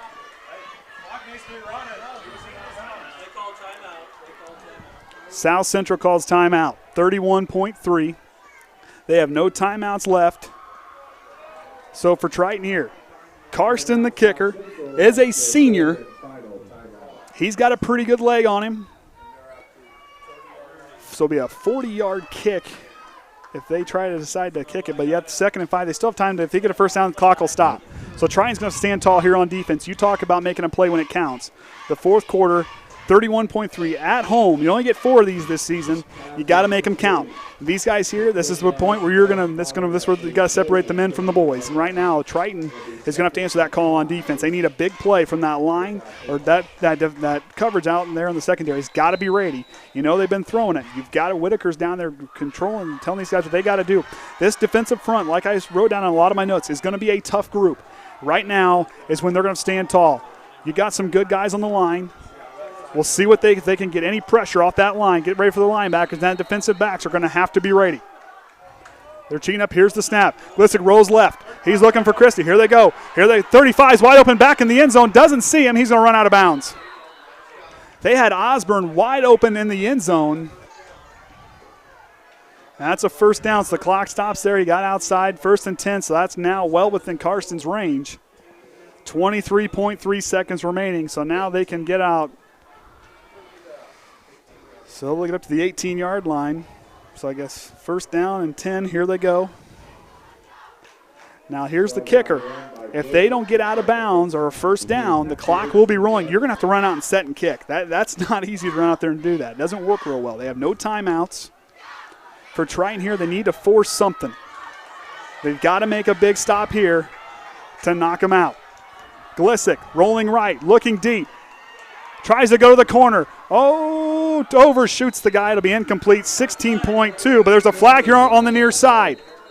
Could there be hope yet? The play was dead. And it might be against the Trojans. A late hit. 2 unsportsmanlike conduct against South Central. Ineligible receiver is what it is. So 5-yard penalty there. Not a loss of down. So I think they replay 2nd down. So illegal receiver downfield. So replays 1st down here. So back to the 23-yard line. So it'll be a 33-yard kick for Carson if they decide to go. Glissik comes out. Remember, they have no timeouts remaining. So imagine if you're the special teams, you got to be ready to roll if they give them a chance. But Triton's fought hard tonight. This team's not done yet. They need a big stop here. They need to keep them in bounds and do everything they can to throw them off. Here we go. Glissik out of the shotgun. Here's the snap. Glissik rolls right. He's going to try to step up. He's going to try to throw one deep to the back corner of the end zone. He goes up. Knocked away by Triton. 8.9. However, that still gives them time to send Karsten out. They're not going to rush him out. But 8.9 remaining. Karsten's coming out. Watch the defensive play here in the back of the end zone.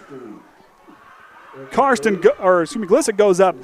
But good play by Coppes to knock it away for the defensive stand. So Triton's going to try to freeze him here. Calls timeout. 8.9 remaining. You talk about a good barn burner for the first game of the season. Unfortunately, we're on the receiving end of things. So if Triton, hopefully Karsten can, so they're going to try to kick a field goal to win it. Watch out for the fake. For the fans now, they've got to make noise. This defense has got to stand tall. They're going to have to get penetration. Hopefully, it's just wet enough out there. Karsten's going to, a lot of things could happen. See the Buffalo Bills and a couple Super Bowls there wide right.